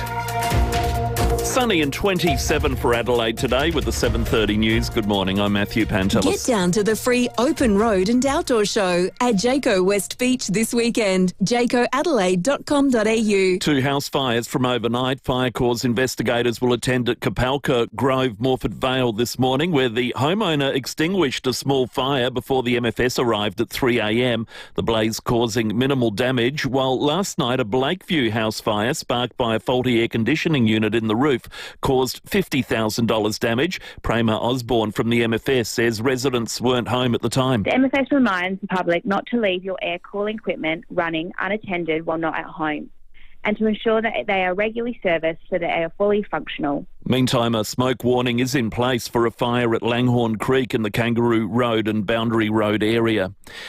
Overseas, and the White House says the US president is always up for a phone call as Australia and other nations seek exemptions from another wave of tariffs. Donald Trump is due to announce his largest round tomorrow. There are concerns Australian beef products will be in the firing line. Press Secretary Caroline Leavitt says the president is focused on making America the world's manufacturing superpower once again. The president has been looking at the very unfair trade practices of the past. Certainly, the president is always up to take a phone call, always up for a good negotiation, but he is very much focused on fixing the wrongs of the past and ensuring that American workers have a fair shake. Labor insists its push for a real increase to the minimum and award wage won't hurt small business. The federal government is writing to the Fair Work Commission calling for pay packets to increase faster than inflation for low-earning workers. It argues such a move would still be economically sustainable. Workplace Minister Murray Watt says Labor's policy strikes the right balance. We have seen wages increase ahead of inflation without adding to inflation, and also without seeing small businesses close in overly large numbers. In fact, a record number of small businesses have been created under the Albanese Labor government at the same time as we've been able to lift wages for the lowest paid. Thousands have been evacuated after a volcano erupted in southwestern Iceland near the country's capital. Warnings issued for the town of Grindavik and Iceland's popular tourism attraction Blue Lagoon Spa. It's the 11th time the volcano has erupted since 2021. It's lay dormant for 800 years. Doctors are warning moving kids out of booster seats into adult seat belts too early can increase the risk of serious injury in a crash. New research by the Royal Children's Hospital in Melbourne shows while it's legal to be using an adult seatbelt from age 7, it's often not appropriate. Director of the National Child Health Poll, paediatrician Dr. Anthea Rhodes, says they want laws updated so all kids are in the booster legally until age 10 or 11. Over half of kids under 18 months and over a third of kids aged between 7 and 12 years old are being moved to the next stage of car seat for the wrong reason. The reality is kids should stay in their current car seat until they no longer fit, and children should only be moved out of booster seat when they can pass all the steps of the 5-step test. US prosecutors will seek the death penalty for accused murderer Luigi Mangione, the 26-year-old awaiting trial for allegedly shooting dead health insurance CEO Brian Thompson in December. He's pleaded not guilty to state charges, is yet to enter a plea for federal charges. Parliament House, the Adelaide Oval and other landmark buildings in Adelaide will be lit up in a spectrum of colours tonight for World Autism Awareness Day. Minister for Autism Emily Burke says the day aims to shine a light on the lives of autistic South Australians, and landmarks will help promote autistic inclusion. In purple, pink and green, as a spectrum of colours to represent the autistic community. And you can see them on Parliament House, the train station, right through to the entertainment centre, and even Adelaide Airport. So we're just celebrating a very diverse community across the city. With sport and Crows training up first today. Tom Wren, good morning. Yeah, absolutely, Matty. That is dead right. And the coach, Matthew Nicks, he's going to address the media following that session, and that's ahead of their round 4 blockbuster. That comes up against Gold Coast on Saturday. Can't wait for it. Meantime, Oscar Allen is being accused of being disrespectful after the West Coast captain met with Hawthorn coach Sam Mitchell. The forward comes out of contract with the Eagles at the end of the season. Commentator Rory Sloane telling Nine's Footy Classified Allen has to address his teammates. Yeah, it'd be awkward for Oscar inside the 4 walls right now. He would have to get up in front of that group and apologise. But he should resign. He should hand in his commission or sign a new contract and get it done. Yeah, well, it is disrespectful, and I think that's because he's captain of the footy club. Australian UFC fighter Alex Volkanovski is preparing for his return after a year outside the octagon. He'll take on Brazilian Diego Lopes next Sunday in Miami for the featherweight title at UFC 314. And he's told Nine's Today Show he's ready to climb back to the top of his game. More than ready to bring that belt back to Australia. So cannot wait to get out there. Not long now. Let's go to soccer. 3 games in the English Premier League this morning. They've all just wrapped up. Arsenal securing a 2-1 win against Fulham. That cements them in second spot on the table and keeps their faint title hopes alive. Nottingham Forest look destined to play Champions League next season after an important 1-0 win at home against Manchester United, while Wolverhampton eased relegation fears with a 1-0 win against West Ham, the winner coming in the 21st minute. And Larson, more space than he expected.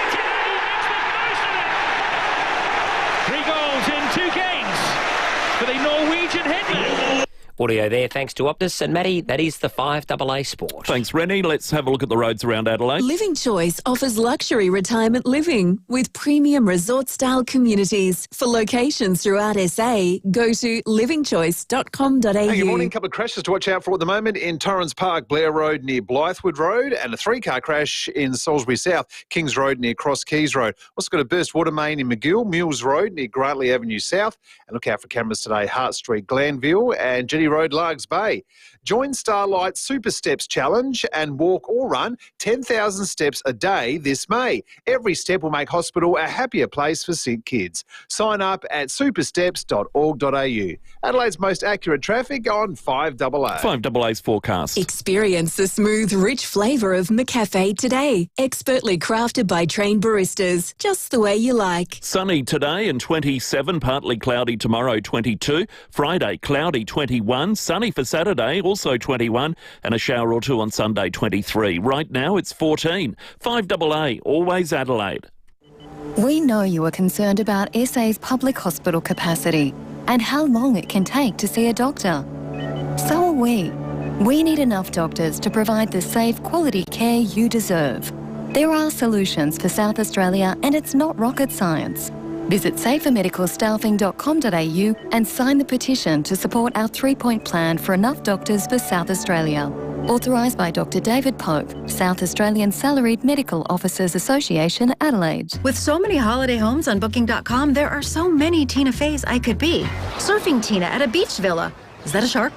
Or channel surfing Tina in an apartment. Ooh, a shark show. Book whoever you want to be. Booking.com, Booking.yeah.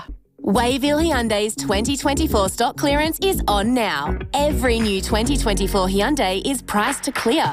No waiting, no delays. You can drive away today. Did you know you can always get your car in quicker for a service at Wayville Hyundai? Enjoy peace of mind knowing you're in the best hands with our expert service team. Ask about our service now, pay later options. Change the way you Hyundai at Wayville Hyundai, opposite the showground at 11 Goodwood Road. Hyundai Prius is on now with great deals on new and demo models. Visit Hyundai.com.au. David Penberthy and Will Goodings, 5AA Breakfast. 21 minutes to 8, as we mentioned in our news wrap at 7 o'clock this morning. Tomorrow morning, 6:30 a.m. Adelaide time, the US President Donald Trump will be announcing the tariffs he's going to place on countries around the world as part of what is being called Liberation Day by the Trump administration in the United States. 9 newspapers reporting this morning that will include a 10% tariff on Australian agriculture. Our beef is exported to the United States in the billions of dollars. It is the second largest export market for Australian farmers outside of China. It will have a huge impact. There's no doubt about that. There's a lot of places in SA that are going to be affected by that. A lot of beef producers in the southeast, some up in the Adelaide Hills as well. Pharmaceuticals is likely to be affected also, but we will know everything in about 24 hours' time. Ahead of that day, and knowing about how it's going to affect South Australia, we wanted to chat again to a man we greatly enjoyed our last conversation with, John Shaw, the director of the Paul Simon Public Policy Institute at the Southern Illinois University. Last time we chatted was about the opening of the JFK files. Today, it is about a matter of public policy. It's about these Trump tariffs and how they've been received internally. Obviously, we're the external component of this conversation. John Shaw, good morning to you, and welcome again to 5AA Breakfast. It's my pleasure. Look forward to chatting. So, John, here in Australia, it's been a bit of a guessing game trying to work out what's in, what's out. Is it 10%? Is it 20%? Are we going to get an exemption, or are we just going to be lumped in with everyone else? I guess domestically in the US, more so from a consumption perspective, you guys there have probably been playing a similar sort of game, have you not? Yeah, I mean, there's about as much intrigue with this as there was the JFK assassination fires. It may take us 50 years to unravel the nuances of the Trump policy. And I guess that's the central point. Yeah. As I'm sure you gentlemen have seen from your distance and I see from my distance, any expectation that this will be a thoughtful, nuanced, strategic plan is, of course, ridiculous. That's not how Donald Trump rolls. I mean, this is throwing stuff against the wall, see what happens, see what the effect is. I mean, I say this in a somber way as an American, but it's just a non-serious effort, but it has profoundly serious consequences. And so, yeah, Trump is, meeting with his advisors and trying to put together a plan. The business world, who's been completely complicit with Trump so far, is getting very uncomfortable. Republican lawmakers who've been utterly complicit are starting to go to town halls, and people are saying, what in the name of God is going on? And so I think it's hard to know how this is going to play out, but I think we are seeing, and then to speak nothing of the fact that this policy may actually start pushing American prices up again in a significant way, which was the one issue that Trump leveraged pretty shrewdly against Kamala Harris. So there's a lot of pieces on the board here. I have no confidence it's thought through in a careful way in terms of economics. And I'm not even sure it's thought through in a very careful way in terms of politics, because a lot of these tariffs are going to have a really negative effect on, agriculture, as you guys mentioned, and, the red states that have been at the core of Trump's base. I mean, this tariff policy is going to hit them pretty darn hard. And final point I'll make, I think, Trump has played on very shrewdly the notion that Americans in concept seem to like the notion of disruption. It's not clear to me they like disruption in their personal lives, in their individual economic lives. They like the concept of disruption. But now this is going to start disrupting individual lives and communities and economies and industries. And I think Trump has unleashed something that he's may come to regret pretty much. The domestic political sell from afar appears to be that this, whilst it will hurt you in the short term and hurt prices, and yes, the stock market's going in the red, the reality is that long term it's going to drive investment, and long term it's going to bring back manufacturing to the United States. I don't think that sell appears to be working on Wall Street or amongst economics. But do you get a sense that sell is cutting through it all to rank and file American voters? I don't think so, because I think, again, let's pause for a second. Republican orthodoxy from Dwight Eisenhower, going way back to Ronald Reagan, et cetera, has been, free trade, open markets, good economies prevail over long term. So, the Trump's tariff policies, strikes a short-term nerve. It is not a sustainable long-term policy. Now, it may persist in, kind of patchwork way for his 4 years, but this is not the basis of a sustained economic policy. It's going to do a lot of economic damage, but it's not the basis of a sustained economic policy. And I just, and plus, I mean, Trump has shown no administrative discipline about enforcing these. I mean, Canada, Mexico, China, I mean, throws them on, throws them off. I mean, no one every rational player in the world says, should be thinking, sit tight, keep cool, try to wait out this chaos. It's going to pass. It may be longer than we want, but, I suspect they would avoid making fundamental changes to their economy if they, in anticipation that this is a long-term American policy, because I don't think it is. John, when we last spoke, we were talking at the end of our chat about how you spent quite a bit of time in Sydney as part of your studies. I'm sure you're familiar with our system of public health here, Medicare, which is underwritten through major taxation, where the more money you earn, if you're in the higher income bracket, you pay even more towards supporting universal access to healthcare.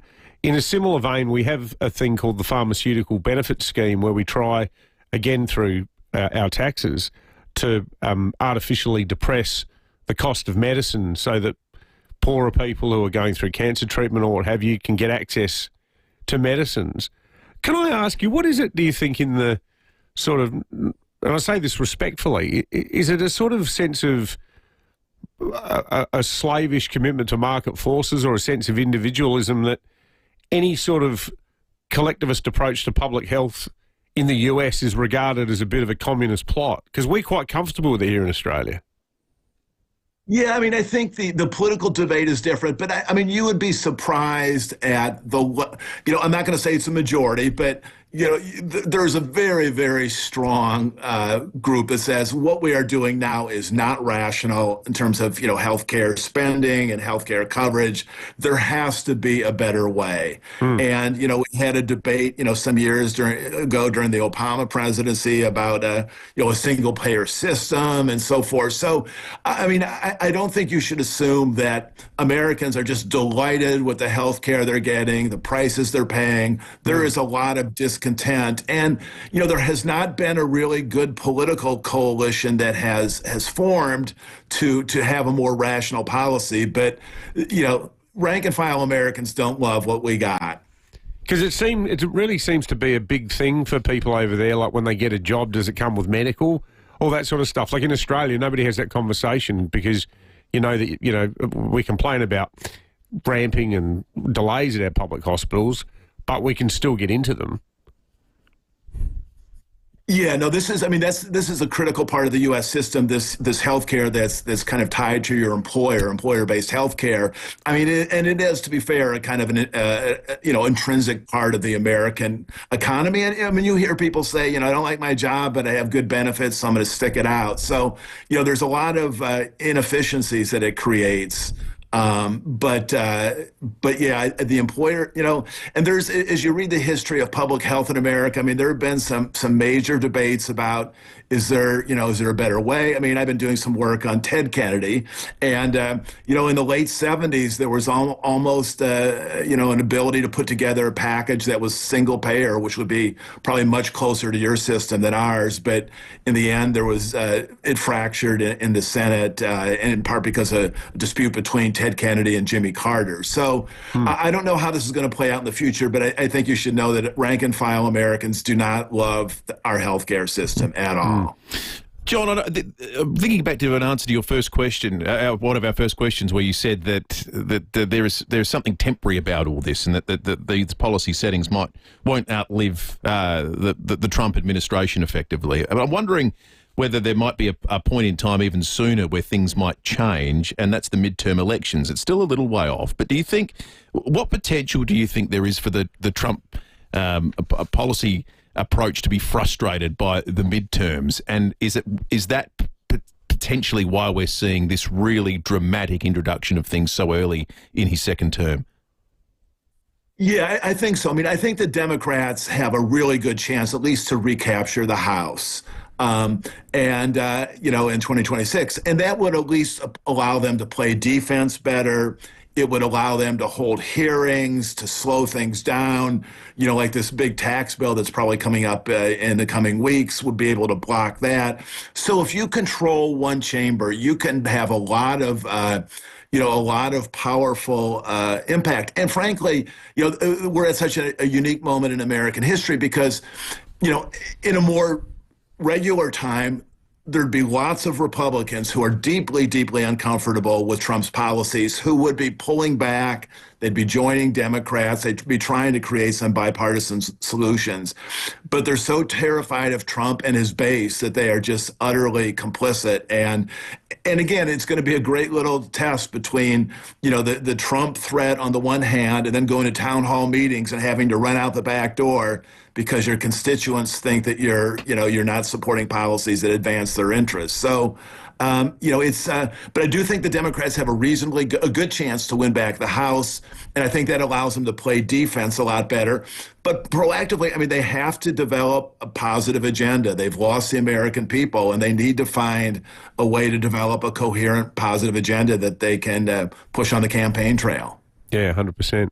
Great to chat to you as always, John. We really appreciate you making the time all the way over there from the US, and this time in a bit over 25 hours, the guessing game will be over. We'll know what's in, we'll know what's out. But for now, John, the director of the Paul Simon Public Policy Institute at SIU, thanks for joining us this morning here in Australia. My pleasure. It's fun. Have a great day. Bye-bye. Cheers. Always good to chat with. Lots of feedback coming through on the Police Home Care text line as well. We'll get to some of that very shortly on 0480 08 1395. Jade Robin out on the road for us as well. First, though, we're going to check traffic. Visit Jarvis Toyota's new home on Brighton Road in Summerton Park for savings across the Toyota certified pre-owned range. Yeah, guys, a couple of crashes to watch out for at the moment in Torrens Park, Blair Road near Blythewood Road. A 3-car crash in Salisbury South too. Kings Road near Cross Keys Road. Traffic slow in all directions as a result. Got a burst water main, Moles Road near Grantley Avenue South in McGill. And look out for a breakdown on the north-south motorway near Globe Derby Drive. Cameras today, Fletcher Road, Birkenhead and Trimmer Parade in Seaton. The Snooze Autumn Sale is on now. Save up to 40% off selected bed frames, plus take an extra 10% off selected bed frames on already reduced prices. Exclusions, T's and C's apply. Adelaide's most accurate traffic on 5AA. If you need to fix your pipes, call Precise. Call Precise. If your toilet's blocking up, call Precise. Call Precise. If your lights aren't turning on, or your hot water is gone, or a plumber or an electrician, call Precise. Precise. Precise Plumbing and Electrical. Call 1300 700 200. That's 1300 700 200. Precise Plumbing and Electrical. We're helping life flow. For a plumber or an electrician, call Precise. Call Precise.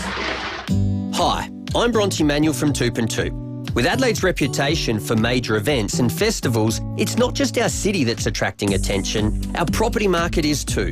With a majority of our best buyers last year purchasing from interstate or internationally, this period offers homeowners a unique chance to showcase their property to a wider audience. Whether it's expats returning home or investors drawn to Adelaide's lifestyle and opportunities, at Toop and Toop, we have proven strategies to help you take full advantage of this moment. Our team works proactively to match the right buyers with the right homes, ensuring no opportunity is missed. So if you're thinking of selling, we'd love to help. Visit toop.com.au. Toop and Toop, Adelaide's trusted real estate advisors. The most frustrating thing about having your car repaired after a collision can be the wait.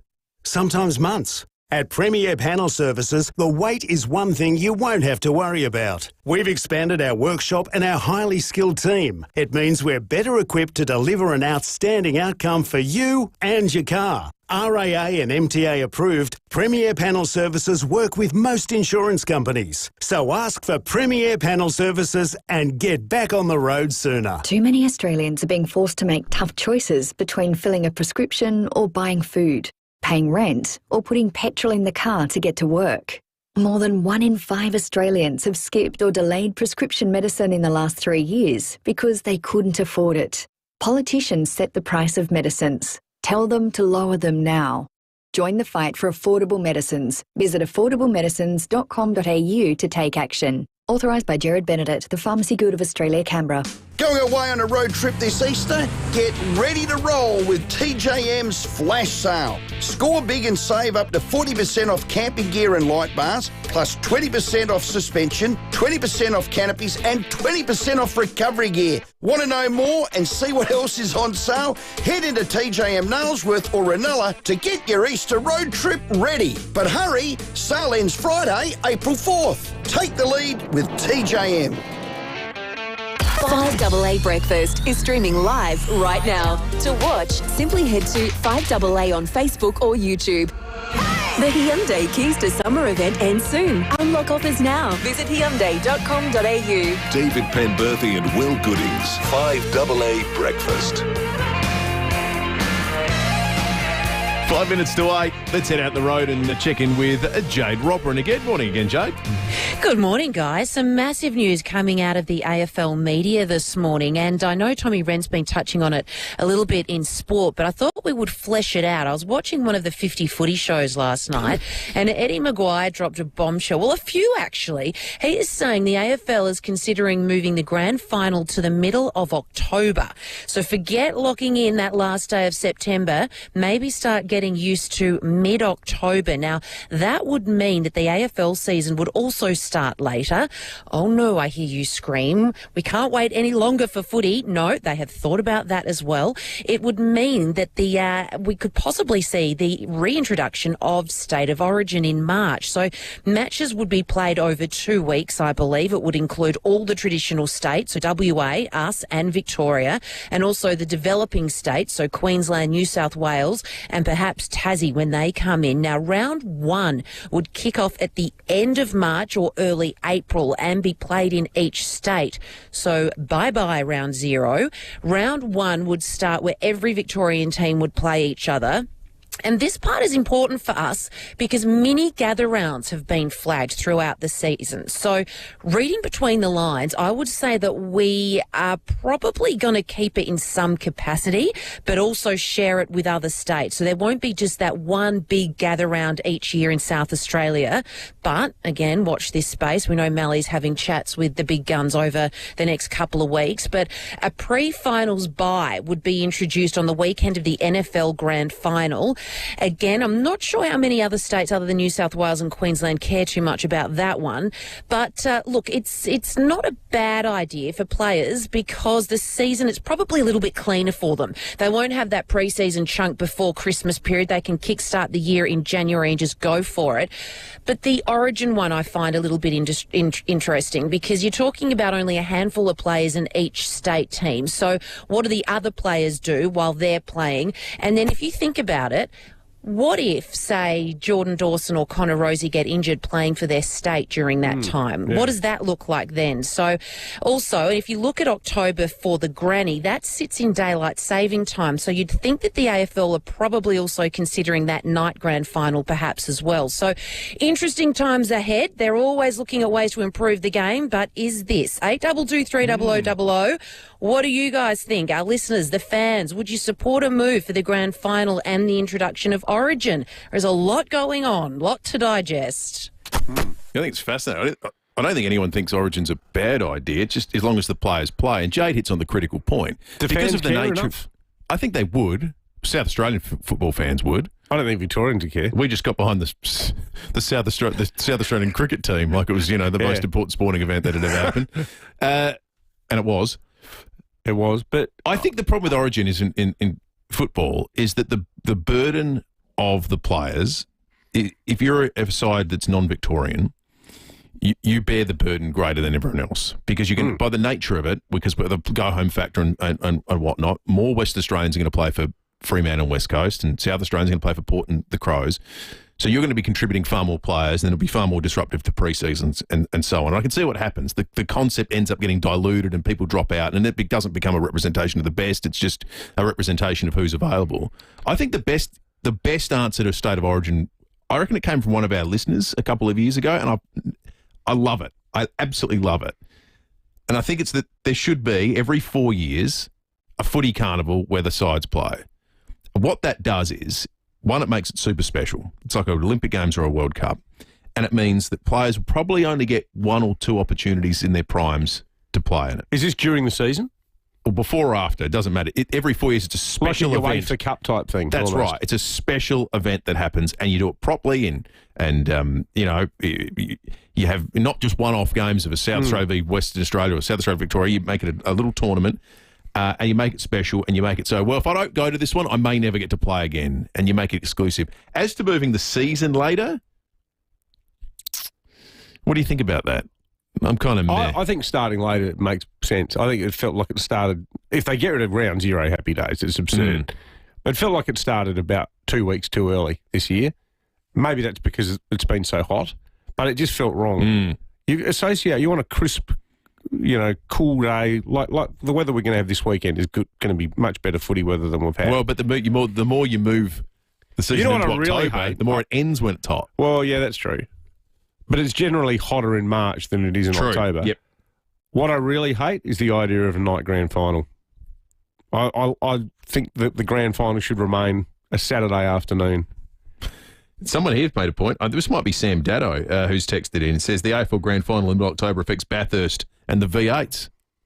A lot of ref heads would say that. Yeah, okay. Interesting. Keep your feedback coming in. Good question, Jade. 5AA News on the way. Breaking 8 next. The news and information that matters.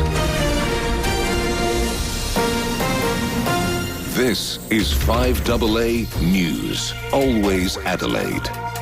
Sunny 27 today with the 8 o'clock news. Good morning, I'm Matthew Pantelis. Get down to the free open road and outdoor show at Jayco West Beach this weekend. JaycoAdelaide.com.au. Police say a 3 a.m. fire at Morford Vale is suspicious. The homeowner managed to extinguish the small blaze before the MFS arrived. Damage is minimal.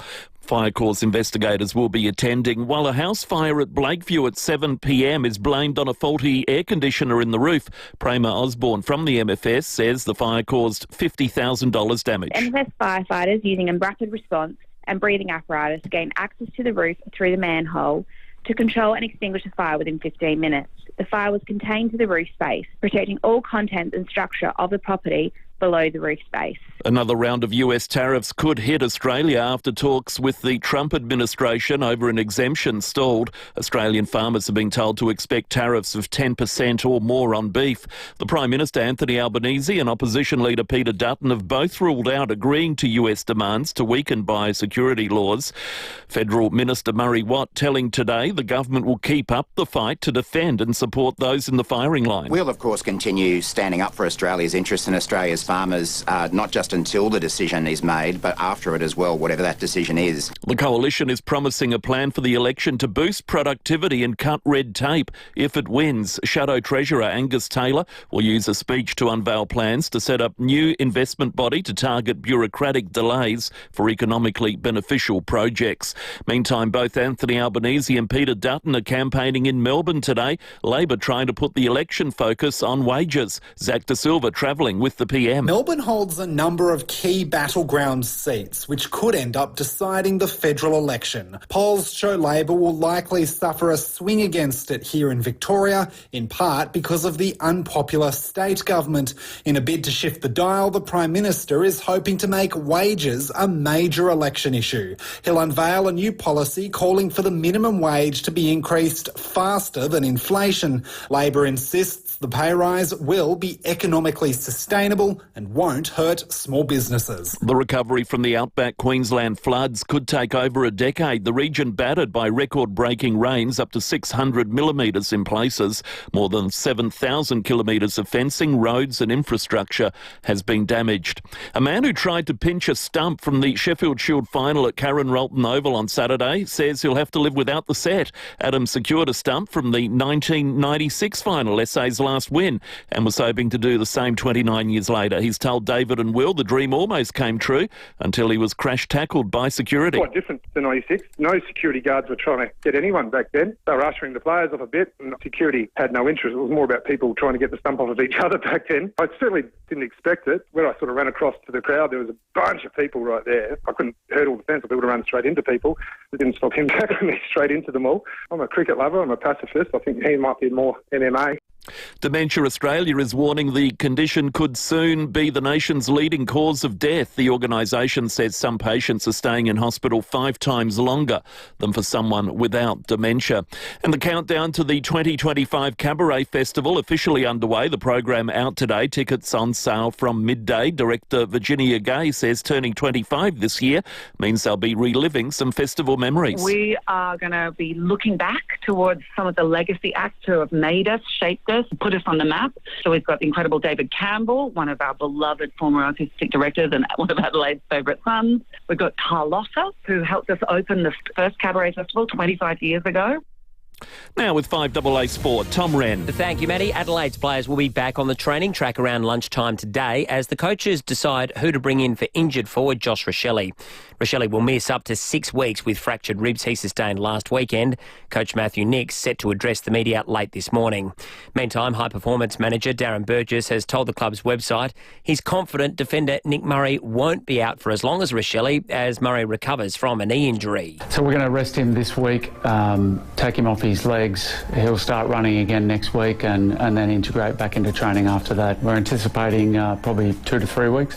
Meantime, Richmond forward Ryan Mansell has failed in his bid to overturn a 3-week suspension for engaging in rough conduct, meaning he'll miss the Tigers' next 3 games. To cricket, Mitch Marsh has been dismissed for a golden duck in his IPL clash for the Lucknow Super Giants in an 8-wicket IPL loss to the Punjab Kings. Glenn Maxwell took a wicket for the winning side. To golf, Aussie Minwoo Lee has moved up to a career-high 22 in the official World Golf Rankings. That's after his maiden win on the PGA Tour at the Houston Open. Lee, of course, will be teeing it up at the US Masters next week at Augusta. 3 games in the EPL this morning. Arsenal with a 2-1 win against Fulham. Nottingham Forest got over Manchester United 1-0, while Wolverhampton also had a 1-0 win against West Ham.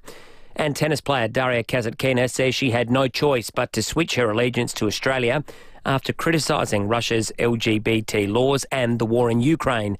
The world number 12 will represent Australia for the first time tomorrow at the Charleston Open.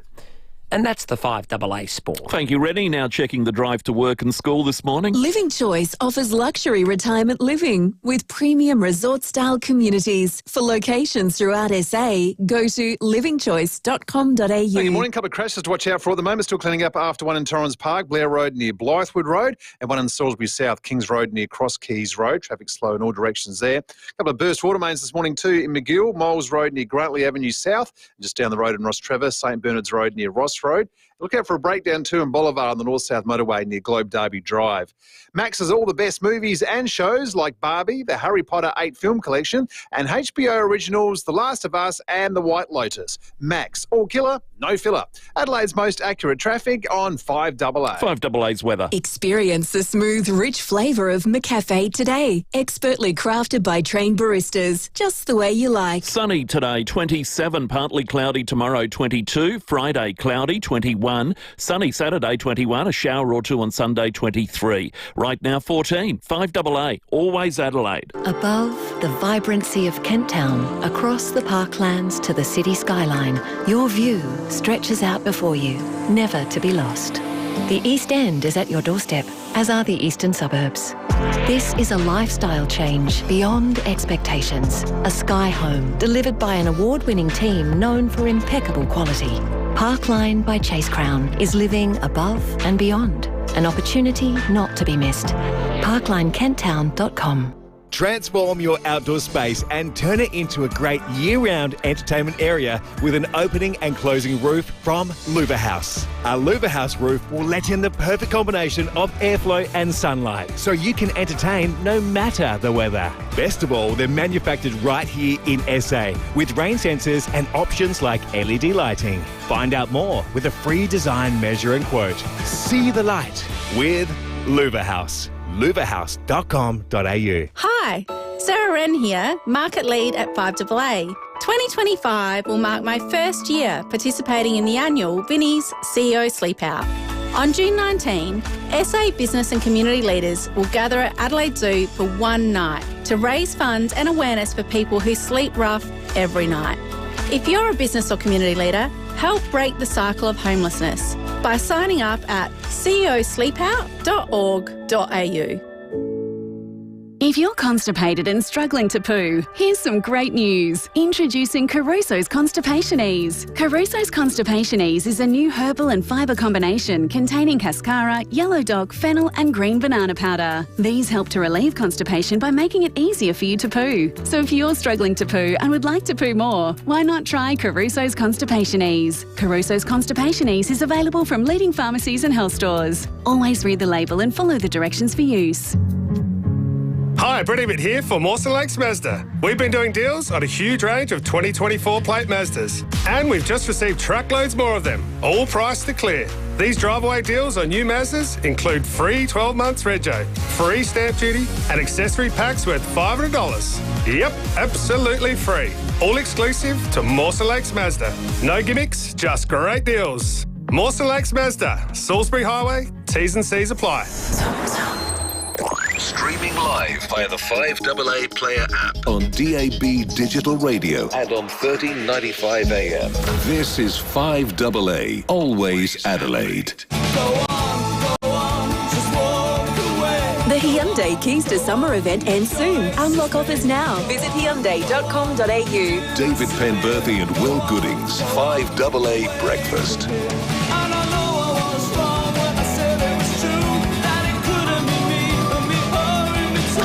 7 minutes after 8. We've had everyone in Adelaide this past couple of days. The Prime Minister, Anthony Albanese, wandered into the studio briefly yesterday. The former Prime Minister, Tony Abbott, is in the state. He's coming on the program after 8:30. And also, Greens leader Adam Band will be with former Greens leader Bob Brown in Adelaide today. They're launching the party's Plan to Green Australia, which features a range of biodiversity, wildlife and environmental protection pledges. Everyone gets an echidna. It's Greens getting back to Sick'em Rex. Back to basics. Remember that ad? I do remember. Everyone my age remembers that. Who could forget Sick'em Rex? What's her name? Tonya Bird? Why are they announcing it? Why are they launching it all here, do you think? Don't really talk to the Greens that often. No. I don't really know what they're up to. Wonder if they brought their magic money tree with them as well. Pay for everything. It's just a concept. Yeah. Damn capitalism. We have Sarah Anson-Young on the show from time to time. Yes, we do. She's sort of the human face of the Greens. She seems to be one of the more moderate. Yeah. Well, she's spoken out, to her credit, about some of the rattier elements within the party. An old-fashioned Green that cares about the environment. Yeah, she's not sort of like chain yourself to the road Green. Not a sort of, river to the sea Green. Yeah, the infatuated with Middle Eastern politics and you're killing capitalism Green. Yeah. Occupy Wall Street Green. Yeah, they're the ones. All right, should we go breaking at 8? Let's do it. So this is a really interesting local story that has sort of unfolded in the backdrop of the federal election campaign, and it's come about. It's rather come to our attention on account of the fact that Liberal candidate Nicole Boothby has been doing what politicians do, go out knocking on hundreds of doors. Now, we've been provided with a whole bunch of photographs that are quite extraordinary of houses in the Seacliff, Merino and Kingston Park area that basically look like there's been some sort of volcanic eruption. People's back decks, people's cars, people's windows, roller doors, totally covered in dust. And a lot of the locals are blaming the local Villawood housing development, saying that there's not enough dust mitigation work going on. We're going to hear from one resident shortly who's even had medical problems, which he attributes to the emergence of the dust over the last 12 months, during which the construction has been underway. But before we talk to this resident, Tony, we are going to talk to Nicole Flint. Nicole, good morning. Thanks for your time. This sounds like you sort of, in the course of just innocently walking around, during our festival of democracy that's on at the moment, you've stumbled across scores of people who just want to grab you and say, look at what has happened to my back deck. It's extraordinary. It's not a good story, Pembo, and I'm really grateful to you and Will for giving this the attention it deserves. So just to recap on what's going on. So in Seacliff Park, Merino and Kingston Park, residents have told me when I've been door knocking in the area that in the past 12 months they've had really serious issues with dust. This has coincided with earthworks and construction work starting at the Villawood Seacliff Village site. And if you drive around there, as all of us locals know, the entire site is a dust bowl and there are huge piles of uncovered dirt. Because I've been door knocking people at home, I have myself personally seen the impact of the dust, which, as I said, has coincided with the earthworks. It's a red-brown colour and it's sticky and it's covering everything. So it's all over cars, even when they're garaged. And this is the problem. It's not just outdoor, having an impact on their outdoor areas. It's inside homes. I've seen pictures of, I think I sent you one, Pembo, a kitchen table with dust written on it, and that was with windows closed and doors closed. So it's cars in garages, outdoor areas, tiles, pavers, barbecue, furniture. People can't just walk outside and sit on their furniture. They've got to clean it before they do. Kids' trampolines, all over people's roofs. Solar panels are particularly badly impacted. So people are getting less power out of their panels because they're covered in dust. People are telling me they actually cannot open their windows. So that's just unacceptable. If you're in your own home, and especially with the heat that we've been having, people can't open up their house at night to let it cool down because they know that it's just going to get covered in dust. Do you think that both the council and the EPA have been a little bit too blasé about it? Because there's some correspondence that residents have received saying, you live 250 metres away from the site, so it shouldn't be a problem. There's also another letter, I think it's a council letter, where they say, Villawood's been doing its bit to keep the dust down, although there was one issue in January where one of their water trucks broke down. So, like they seem to be sort of shrugging their shoulders a bit about it, don't they? Yeah, and the response from council and the EPA has been disappointing, to say the least. So I've contacted council, spoken to the mayor, met with the mayor, and he's going to have a further look into it because I've described, just as I have to you, how serious this issue is.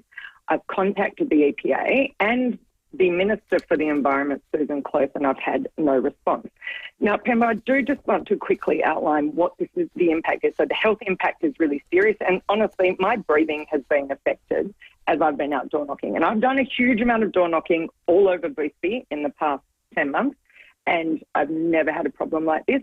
But people are spending hours cleaning their homes, their cars, the cost of water, the cost of car cleaning, the cost of professionally cleaning solar panels, like $280 to $400, let alone the impact on their house, over 12 months or who knows how long this will go for. So I think that there's a clear outcome here. I want the EPA to immediately do some air quality testing to make sure this is not having an impact on people's health and that this isn't a public health risk. Well, so that's a good point. Council and the EPA need to insist on better mitigation measures and enforce them. So more watering, but also these huge piles of dirt, there is no reason that they shouldn't be covered with plastic or tarpaulins if they're just going to sit there. And the developers need to let residents know the timeline for the actual, when the dust will be dealt with, when the development will progress. And finally, I want a discussion about how residents might be compensated for the cost they're incurring for their cleaning. But once the build is finished, they're going to have to clean off their roofs and the exterior of their homes to get rid of this dust. Well, that's a good point at which to jump over, Nicole Flint, to talk to Tony Gold, who's one of the residents in the area who's been affected by it. Tony, good morning, mate, and thanks for joining us on 5AA. When we spoke yesterday, you were telling me you've got asthma and you've actually had to start getting regular and extra asthma treatments on account of the impact that this is having on your breathing. Yeah, correct, David. Yeah, I had to go to a specialist. My breathing's been very bad for over the last 12 months. I was unsure what was actually doing it, so I went to a specialist. And now I'm receiving a trial injection once a month, which is costing the taxpayers actually $1,800 per month. That's helped a bit, but I'm going through Ventolin inhalers and other medication to try. But as a parent too, I mean, you and your wife, you got kids, you live in the area, but like you can't even sort of use your backyard without going out and dusting it down first. Oh, exactly right, David. Yeah, it's just you've got to use soapy water to get rid of it. Our front balcony we don't actually use at the moment. It takes me 2 hours to clean it down. So we're sort of out the back and hanging out there because of it. We've got other residents calling in, Tony. We're going to get them on as well. Glenn Fole, who's the General Manager of the Adelaide Adrenaline Ice Hockey Club. Glenn, thank you for calling. How's the dust issue affecting you there at Seacliff Park? It's absolutely terrible. This has been going on since day one when they knocked down the concrete towers there. We've got a swimming pool that we would get in 1 week probably 3 months worth of normal dirt in the pool. As Nicole said, the dirt comes in underneath your doors. You can't open windows. You can't hang your laundry outside. You can't invite people around for a barbecue anymore because everything's filthy. It's just, been to the council that many times. They try to spin it to telling me, well, just think about what the property value is going to do once this project's done. They try to say it's 70% done. That's the good thing. Look at it, from that point of view. It's just, it goes on deaf ears, really. Yeah, well, they're probably licking their lips at the prospect of getting all those rates as well from several hundred new houses. I think the calls that we've had, and we're getting texts, Leslie's texted in, other people have texted in, it confirms that it is actually quite a significant issue that's been stumbled across down there. Thank you, Glenn, Tony and Nicole. And we'll get to these texts later. There's a few people I'm going to talk to off air about it as well, because it sounds like the EPA and Council have been caught napping. Plenty of texts coming through. You can text in your thoughts or your own story and experience on 0448 08 1395 or call us at any time on 8223 0088. David Kosh coming up in just a moment. First, though, we're going to check traffic. Visit Jarvis Toyota's new home on Brighton Road in Summerton Park for savings across the Toyota certified pre-owned range. Yeah, well, a couple of crashes to watch out for at the moment in Albert Park, West Lakes Boulevard near Port Road, in Torrens Park, Blair Road near Blythewood Road, and in Salisbury South, Kings Road near Cross Keys Road. Got a breakdown on the North-South Motorway too near Globe Derby Drive in Bolivar, and a couple of burst water mains in McGill, Moles Road near Grantley Avenue South, and just down the road in Ross Trevor, St Bernard's Road near Ross Road. Do you or someone you care for need complex mental health support? SANE can help. Choose from a range of free digital and telehealth support services. Visit sane.org today. Adelaide's most accurate traffic on 5AA. The 5AA Sports Show, Rowie and Timmy G. There's speculation on Butters. There's a lot of eyes in a state on him, which is understandable. Everybody has an opinion. Matthew Lloyd, well, he was pretty much the prophet of doom. Have a listen to this. Port have to be really careful, I think, because they lost Dan Houston a year ago, and if they'll lose Zach Butters. The 5AA Sports Show. This kid is connected to this club, and he's super important. I hope he's back. Weekdays from 4 p.m. on 5AA, always Adelaide. The most frustrating thing about having your car repaired after a collision can be the wait. Sometimes months. At Premier Panel Services, the wait is one thing you won't have to worry about. We've expanded our workshop and our highly skilled team. It means we're better equipped to deliver an outstanding outcome for you and your car. RAA and MTA approved, Premier Panel Services work with most insurance companies. So ask for Premier Panel Services and get back on the road sooner. Imagine waking up in a home designed for luxury living, where every day brings the opportunity for a morning swim, state-of-the-art wellness amenities, and evenings spent with friends. Retirement isn't about slowing down, it's about living on your own terms. Living Choice has created luxury homes with premium resort-style amenities and a community of like-minded individuals who believe retirement is about living life to the fullest. Make your choice. Living Choice. Go to livingchoice.com.au. Want to stay living at home as independently as possible? That can come with risks, like falling, especially if you're by yourself. A Vital Call personal alarm can bring peace of mind that rapid response is always there for urgent help. 24 hours a day, 365 days a year. Before anything happens, get a Vital Call personal alarm. You might even be eligible for a free one. Call 1300 Vital Call now. Going away on a road trip this Easter? Get ready to roll with TJM's Flash Sale. Score big and save up to 40% off camping gear and light bars, plus 20% off suspension, 20% off canopies and 20% off recovery gear. Want to know more and see what else is on sale? Head into TJM Nailsworth or Ranella to get your Easter road trip ready. But hurry, sale ends Friday, April 4th. Take the lead with TJM. Are you ready to vote? The federal election has been announced. If you've recently changed your name or address, turned 18 or become an Australian citizen, you must update your enrolment details or enrol to vote before 8 p.m. on Monday, 7th of April.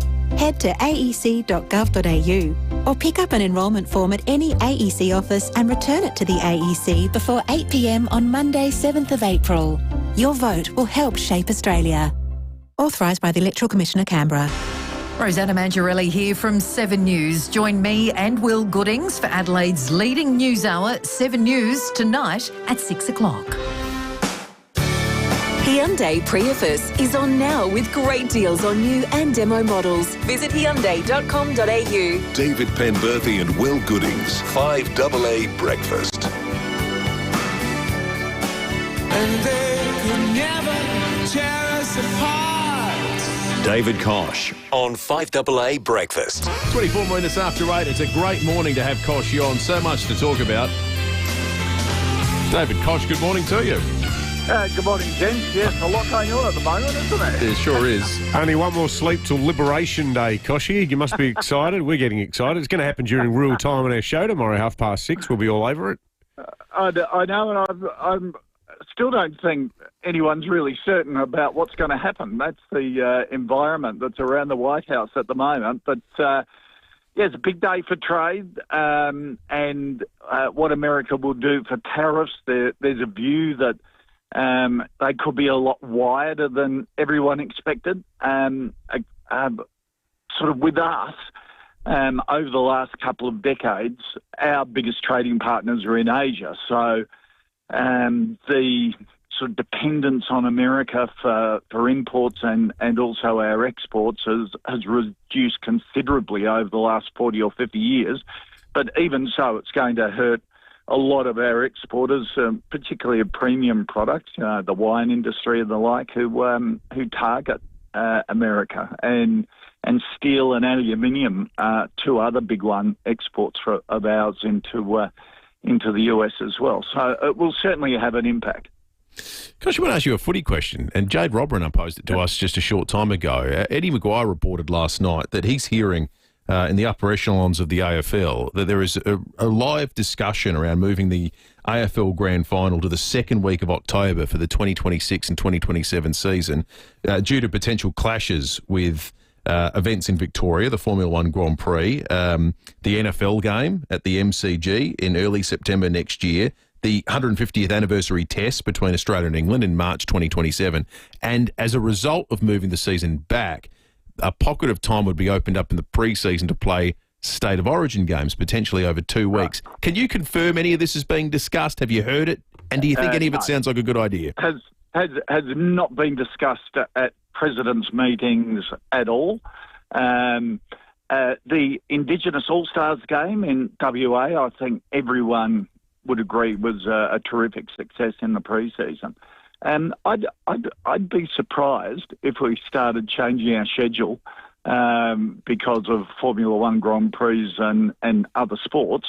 I think my view is, we are the premier sport in the country. I can't see how Formula One would impact any of our rounds. State of Origin, look, it's something that's been on the agenda for a while. I think there's a public warming to the idea of State of Origin. From an AFL point of view, you carve out sort of big event games and sort of going forward with broadcast deals that, like the NFL do, you can extract those as standalone events and maybe sell them to streaming channels or broadcast channels. Maybe that is part of the strategic thinking of the AFL going forward. But none of that has come to AFL presidents' meetings to make a decision on. But you've got to be flexible. You've got to be thinking outside the square. You've got to be thinking, how can we create more event games, event TV that is a bit outside the norm. Do you reckon an overseas round like what the NRL's been doing is something that will ever happen, Koshy? I mean, obviously Port's got the pedigree with China. We did it in China, yeah. Look, I think that can be a really good showcase as well. The NFL does it and is doing it more. They have the games regularly in London. They're starting one or doing one in South America next year, I think. So it just opens it up to a broader audience because remember, streaming channels are global as well. And if you can increase your global footprint, you then make yourself a more attractive sort of entertainment proposition, if you like, as well. Foxtel is being owned by a European group now. Yeah. So even our own streaming channels are being owned internationally, and they're looking for international product as well as local Indigenous product. No annoying footy questions for us this week, mate. We thought we'd give you the week off. well, you're on a high. You guys are going on a roll at the moment, so you guys are happy. Yeah. few Crows fans getting a little bit too excited booking their accommodation in September, I think. But, it's what footy's all about, isn't it? Oh, no, looking good in April, as always. Yeah. April superstars. It's always dangerous. Yeah. 100%. Good on you, mate. Thank you, Dave. Right, David Koch, Compare the Market Economic Director and El Jefe of the Port Adelaide Football Club. 5AA News coming up. Former Prime Minister Tony Abbott will join us very shortly.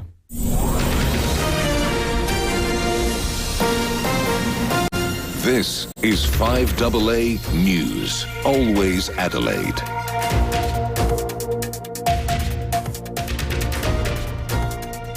Sunny for Adelaide today, a top near 27 with the 8:30 news. Good morning, I'm Matthew Pantelis. Get down to the free open road and outdoor show at Jayco West Beach this weekend. jaycoadelaide.com.au.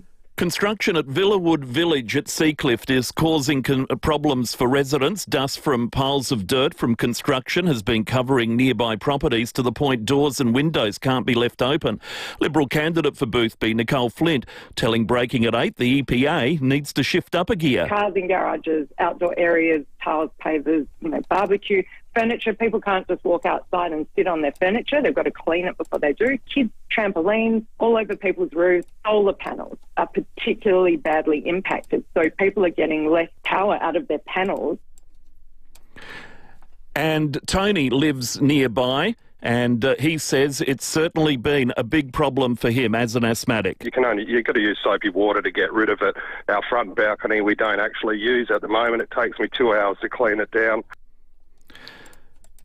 A green waste fire is burning in Langhorne Creek near Strathalbyn. The CFS contained the fire early this morning, but it will continue to burn for several days. The site has been handed back to the landowner. Smoke is likely to continue drifting in the area. It can be seen from surrounding communities. Labor is calling for an economically sustainable increase to minimum and award wages, but says the pay rise should be larger than inflation. The federal government is writing to the Fair Work Commission, which is expected to announce its next decision around June. Labor says millions of low-paid workers deserve a real wage rise to help with cost of living. A study from the National Science Agency shows weight fluctuations or temporary plateaus don't affect long-term weight loss. The CSIRO's Dr. Gilly Hendry says 11% of participants lost weight in the first 3 months before experiencing a period of plateau. But despite this 2 and 3, we're still able to lose about 5% of their body weight, which is a clinically significant amount. There's been no relief for mortgage holders after the Reserve Bank kept interest rates on hold at 4.1% yesterday. The bank's board waiting to see how American tariffs impact the economy. That decision to be announced by the US President tomorrow. The federal rate the February rate has already has seen houses prices rise as consumer confidence increases. CoreLogic Research Director Tim Lawless expects rate cutting cycle to be drawn out. Most economists are thinking there's probably 2 to 3 more rate cuts in it this year. So, until we start to see rates coming down more substantially, we really don't expect there to be much or a substantial response in housing prices until affordability comes down a little bit and we see serviceability measures improve much more substantially. The United States Justice Department will push for the execution of accused chief executive murderer Luigi Mangione.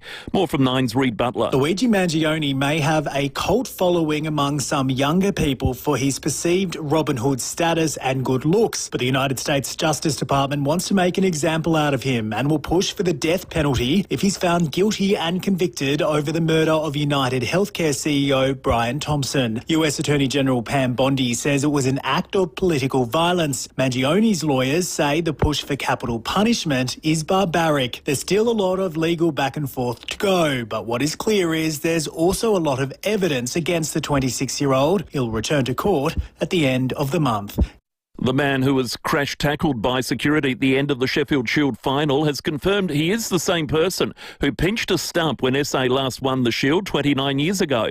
Adam managed to grab hold of a stump and a bail in 1996. He wanted another trophy for his son. He grabbed one on Saturday at the end of the match, but was slammed over the fence by a security guard who retrieved it. He's told David and Will that stump is on his his son's desk, but he'd give it up if necessary. One of the players from 96 desperately wanted a stump that didn't have one. I'd have no issue in giving it up. They're the guys that burnt it, but I was the first spectator to earn it. Turning to 5AA Sport, Tom Wren. Got a stump, Tommy? No, I don't have a stump, unfortunately, but we could have State of Origin football. That may be returning in next year's pre-season as the AFL considers a radical fixture shake-up. The grand final would be proposedly held in mid-October, and it's in part to accommodate the NFL at the MCG and the 150th anniversary of Test cricket in 2027.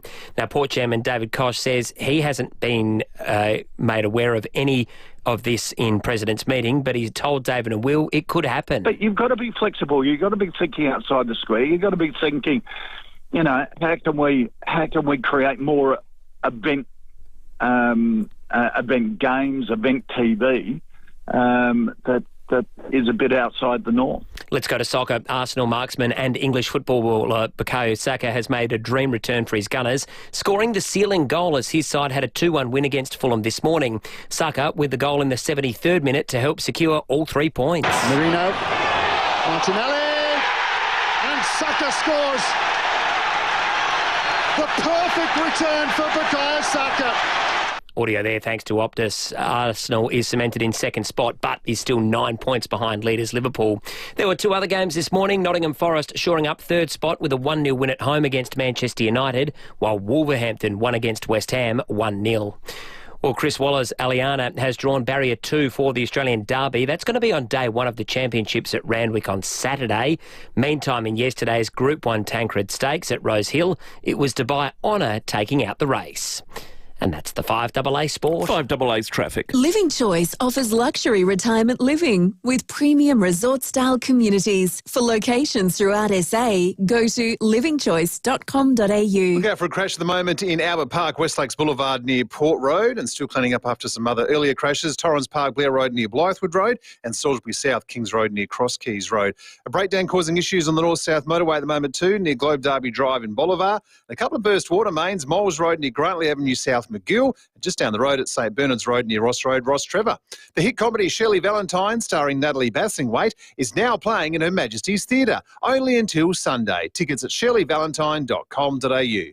Adelaide's most accurate traffic on 5AA. 5AA's weather. Experience the smooth, rich flavour of McCafe today. Expertly crafted by trained baristas, just the way you like. Sunny today, 27. Partly cloudy tomorrow, 22. Friday, cloudy, 21. Sunny for Saturday, 21.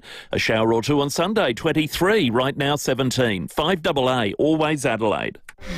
Kathy doesn't have time to wait around for deliveries. That's why we've updated the AusPost app to include 2-hour estimated delivery notifications, so Kathy doesn't have to. Come on. You ask, we deliver at Australia Post. Available when matched to a MyPost account. Adelaide's local, trusted and truly connected talkback radio station. 5AA, always Adelaide.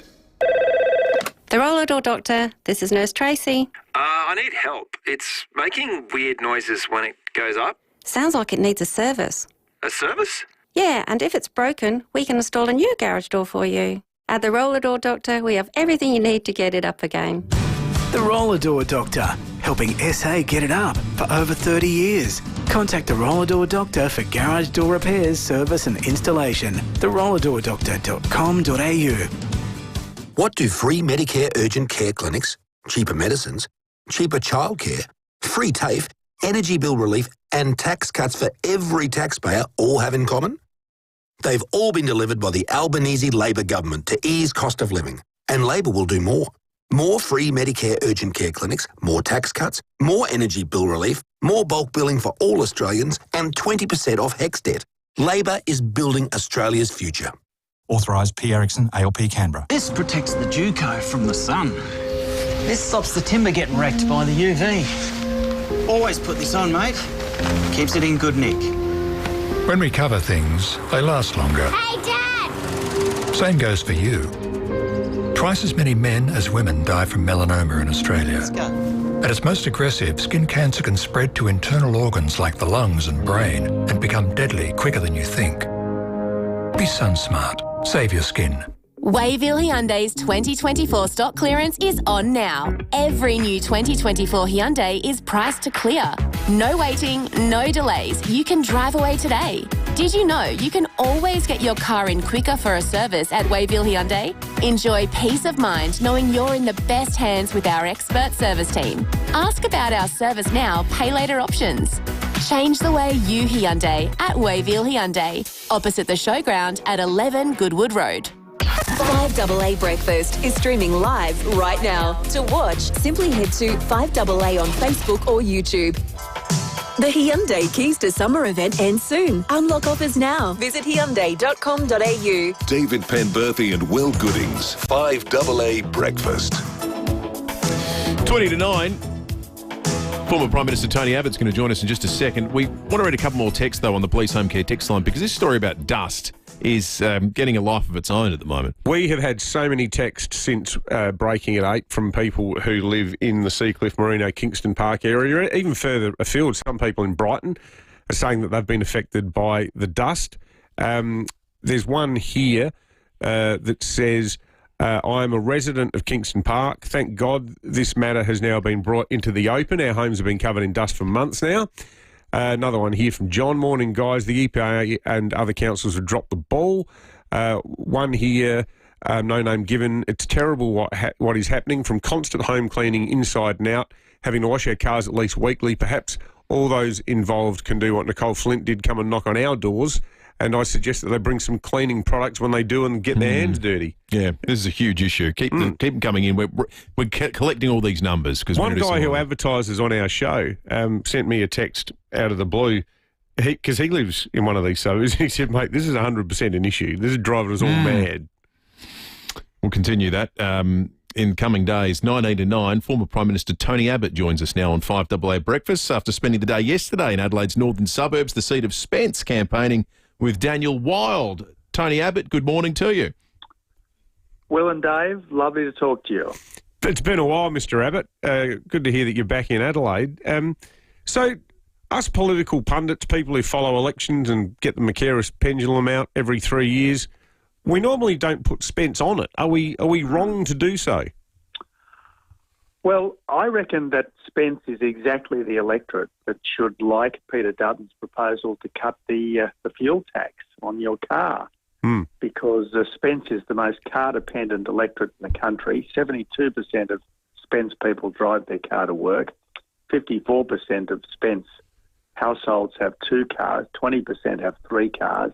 And 98% of these are internal combustion engine cars. So every time the people of Spence fill up their car, it'll be $14 cheaper thanks to Peter Dutton. So I reckon that Spence is precisely the electorate that Peter Dutton's policy should appeal to. And Spence is the kind of place which has really suffered from the cost of living crisis, which I reckon is the current Labor government's fault, because the government's making it worse. And the other point to make about Spence is that Daniel Wild is an absolutely outstanding candidate.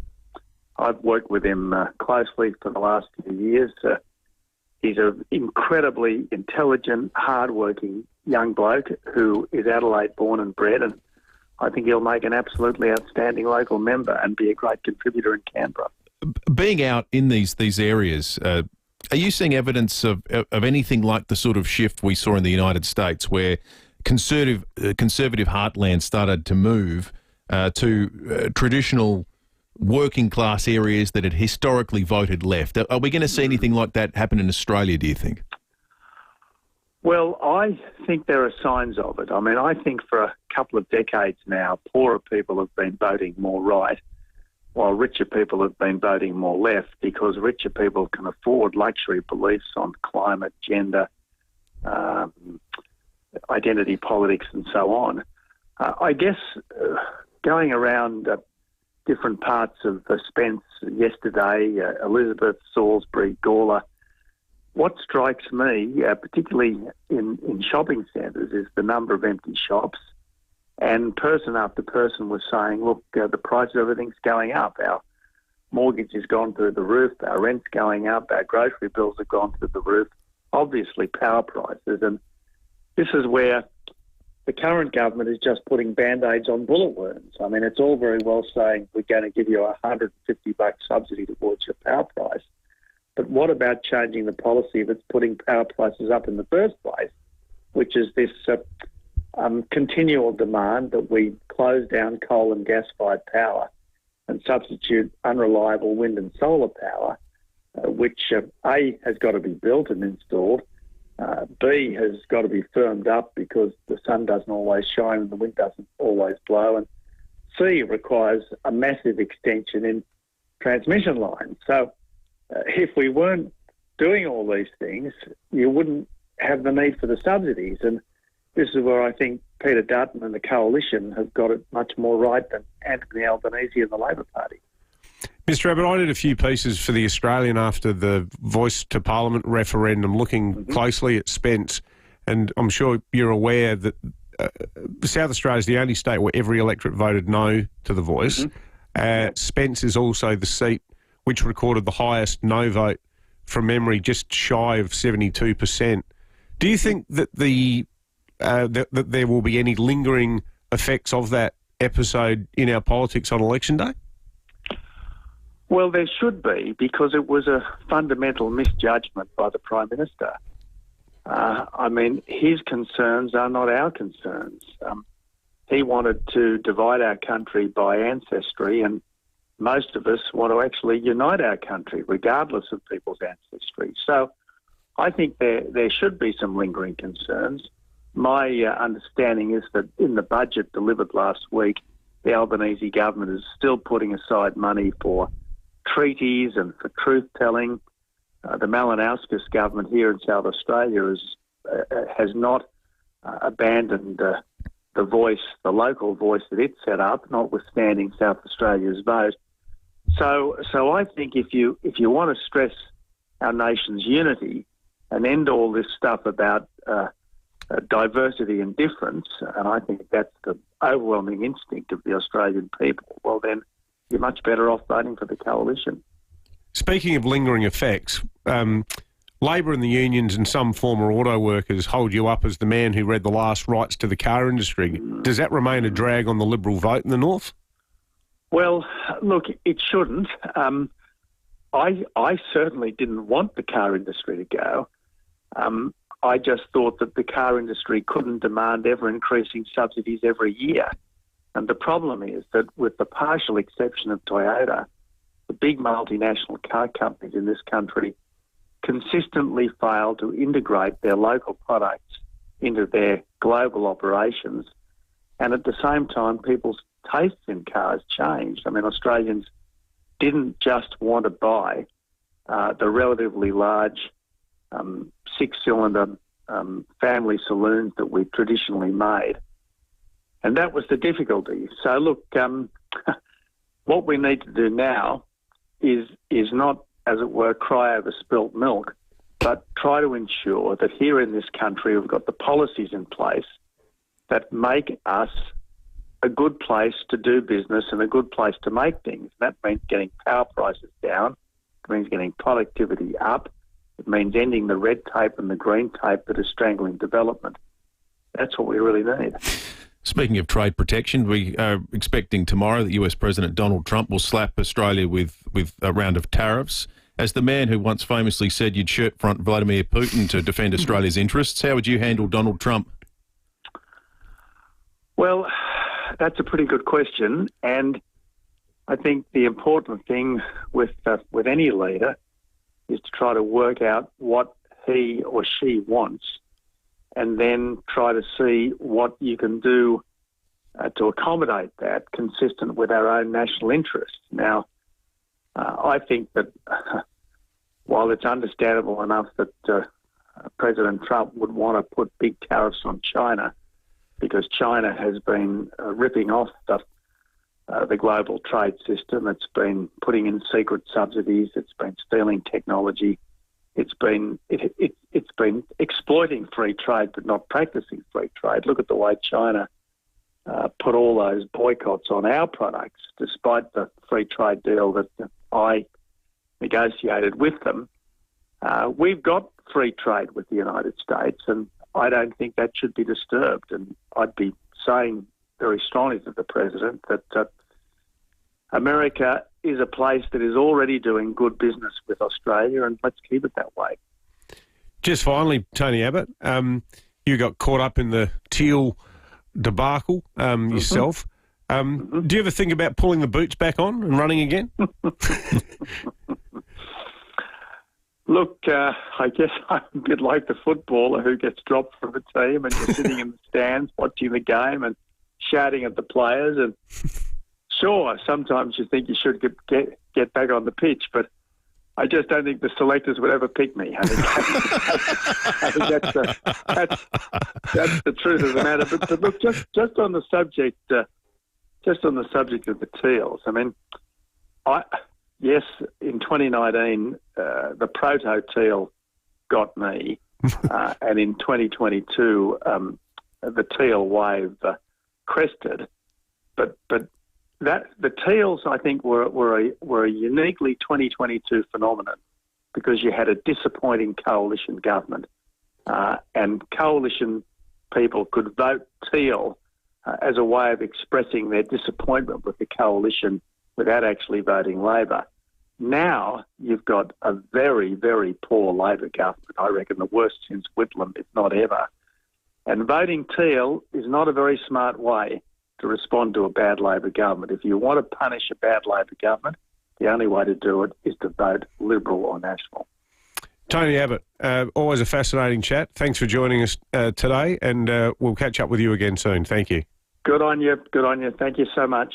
Talk soon. 9 to 9. We've got a little game to play before we finish up this morning. What wine am I? 8223 0000 is the number. We need two callers on the line. David's going to reveal clues. Head to head. Your names, your buzzers, and the first person to get it right wins a remarkable, goes in the running to win a remarkable prize that will be announced on Friday morning. A Barossa Vintage Festival that's coming this month.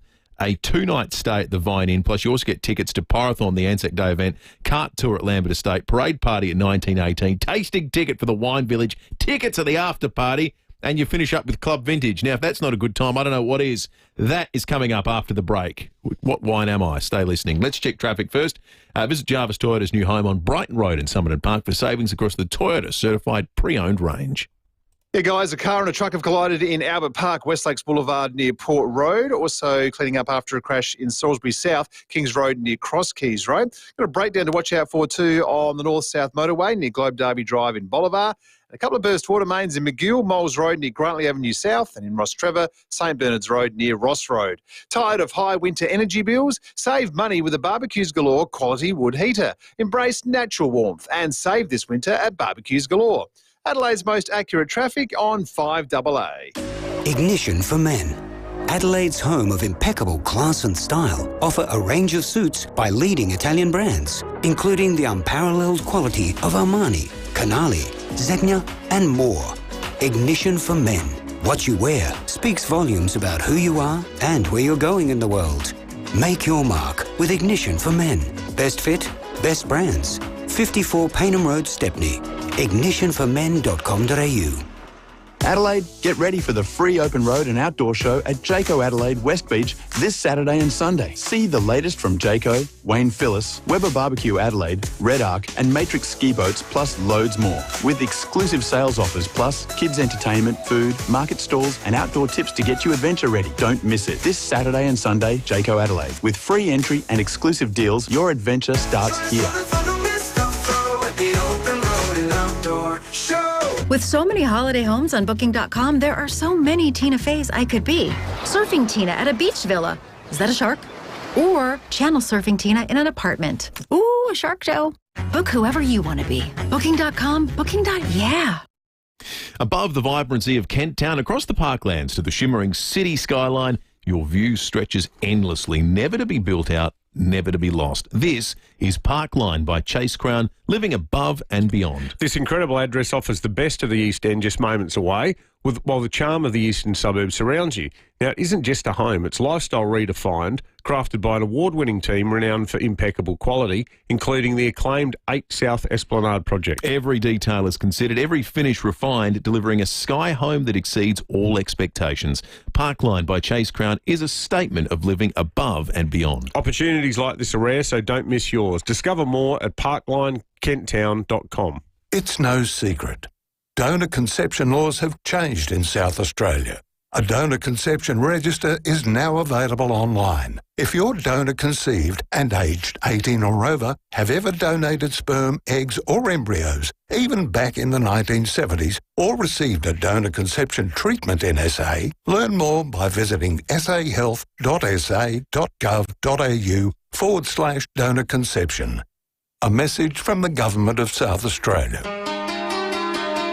Hyundai Prius is on now with great deals on new and demo models. Visit Hyundai.com.au. David Penberthy and Will Goodings, 5AA Breakfast.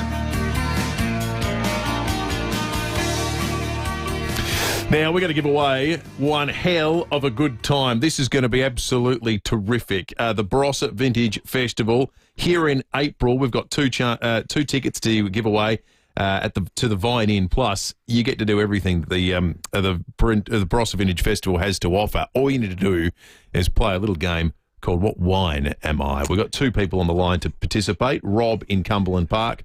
Morning to you. G'day, how you going? Good, Rob. And Matt in South Brighton, good morning. Good morning, gentlemen. Now, gents, the way this is going to work, David is going to read clues. At any time, you can say your name to buzz in, and the first person to pick the wine correctly wins. So there's 4 clues all up, guys, and as Will just said, if you think you've got it, jump in. I wouldn't jump in too early, but whenever you feel the urge, go for it, say your name, and then you can have your guess. Okay, here we go.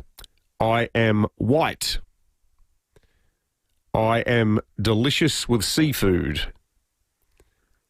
I am synonymous with the Clare Valley. Matt. Yes, Matt? Riesling. Yes! Yes, it is. Well done, Matt. Commiserations, Rob. Matt, you are now officially in the running to have the Barossa Vintage Festival experience of a lifetime. I just want to go through this again. Just think how good this would be. Beyond the 2-night stay at the Vine Inn, which would be great. Tickets to the Pyrathon Anzac Day event, cart tour at Lambert Estate, a parade party at 1918, tasting ticket for the Wine Village, then tickets to the after party, after parade party, and you finish up with Club Vintage. Fantastic. How good would that be? Matt's in the running. The 4th clue that I had there, which we didn't have to get to because Matt jumped in, was that some famous wineries who have mastered this grape include Grosset, Jim Barry, and Leo Buring. I mentioned Leo Buring because anyone who thinks, wine's for the preserve of the bourgeoisie, Leo Buring's Riesling, I reckon it's one of the most underrated white wines in Australia. You can get it for like $16 a bottle if you're lucky. But if you put that, hide the box, don't drink it, leave it for like 10 years, it tastes incredible. Yeah, it's good stuff. All right, let's do the fuel watch before we go this morning with hundreds of ways to save every day. It's better to be a member with RAA Rewards. This morning, the unleaded cheap spots, probably in the high $50s, low $60s. The OTR Glen Osmond Road, I just said that twice, that was good, $62.9, just for emphasis. The Hugo St Mary's on South Road, $60.5.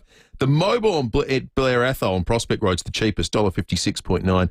The United Elizabeth South Phillip Highway is pretty good at $61.5. Diesel has jumped up, though, mid-$70s now. The OTR Walkerville North East Road, $74.9. And the Ampol Gilman on Eastern Parade, $75.9. That is all from us. Stick around. Graham Goodings is on the way, and we'll be back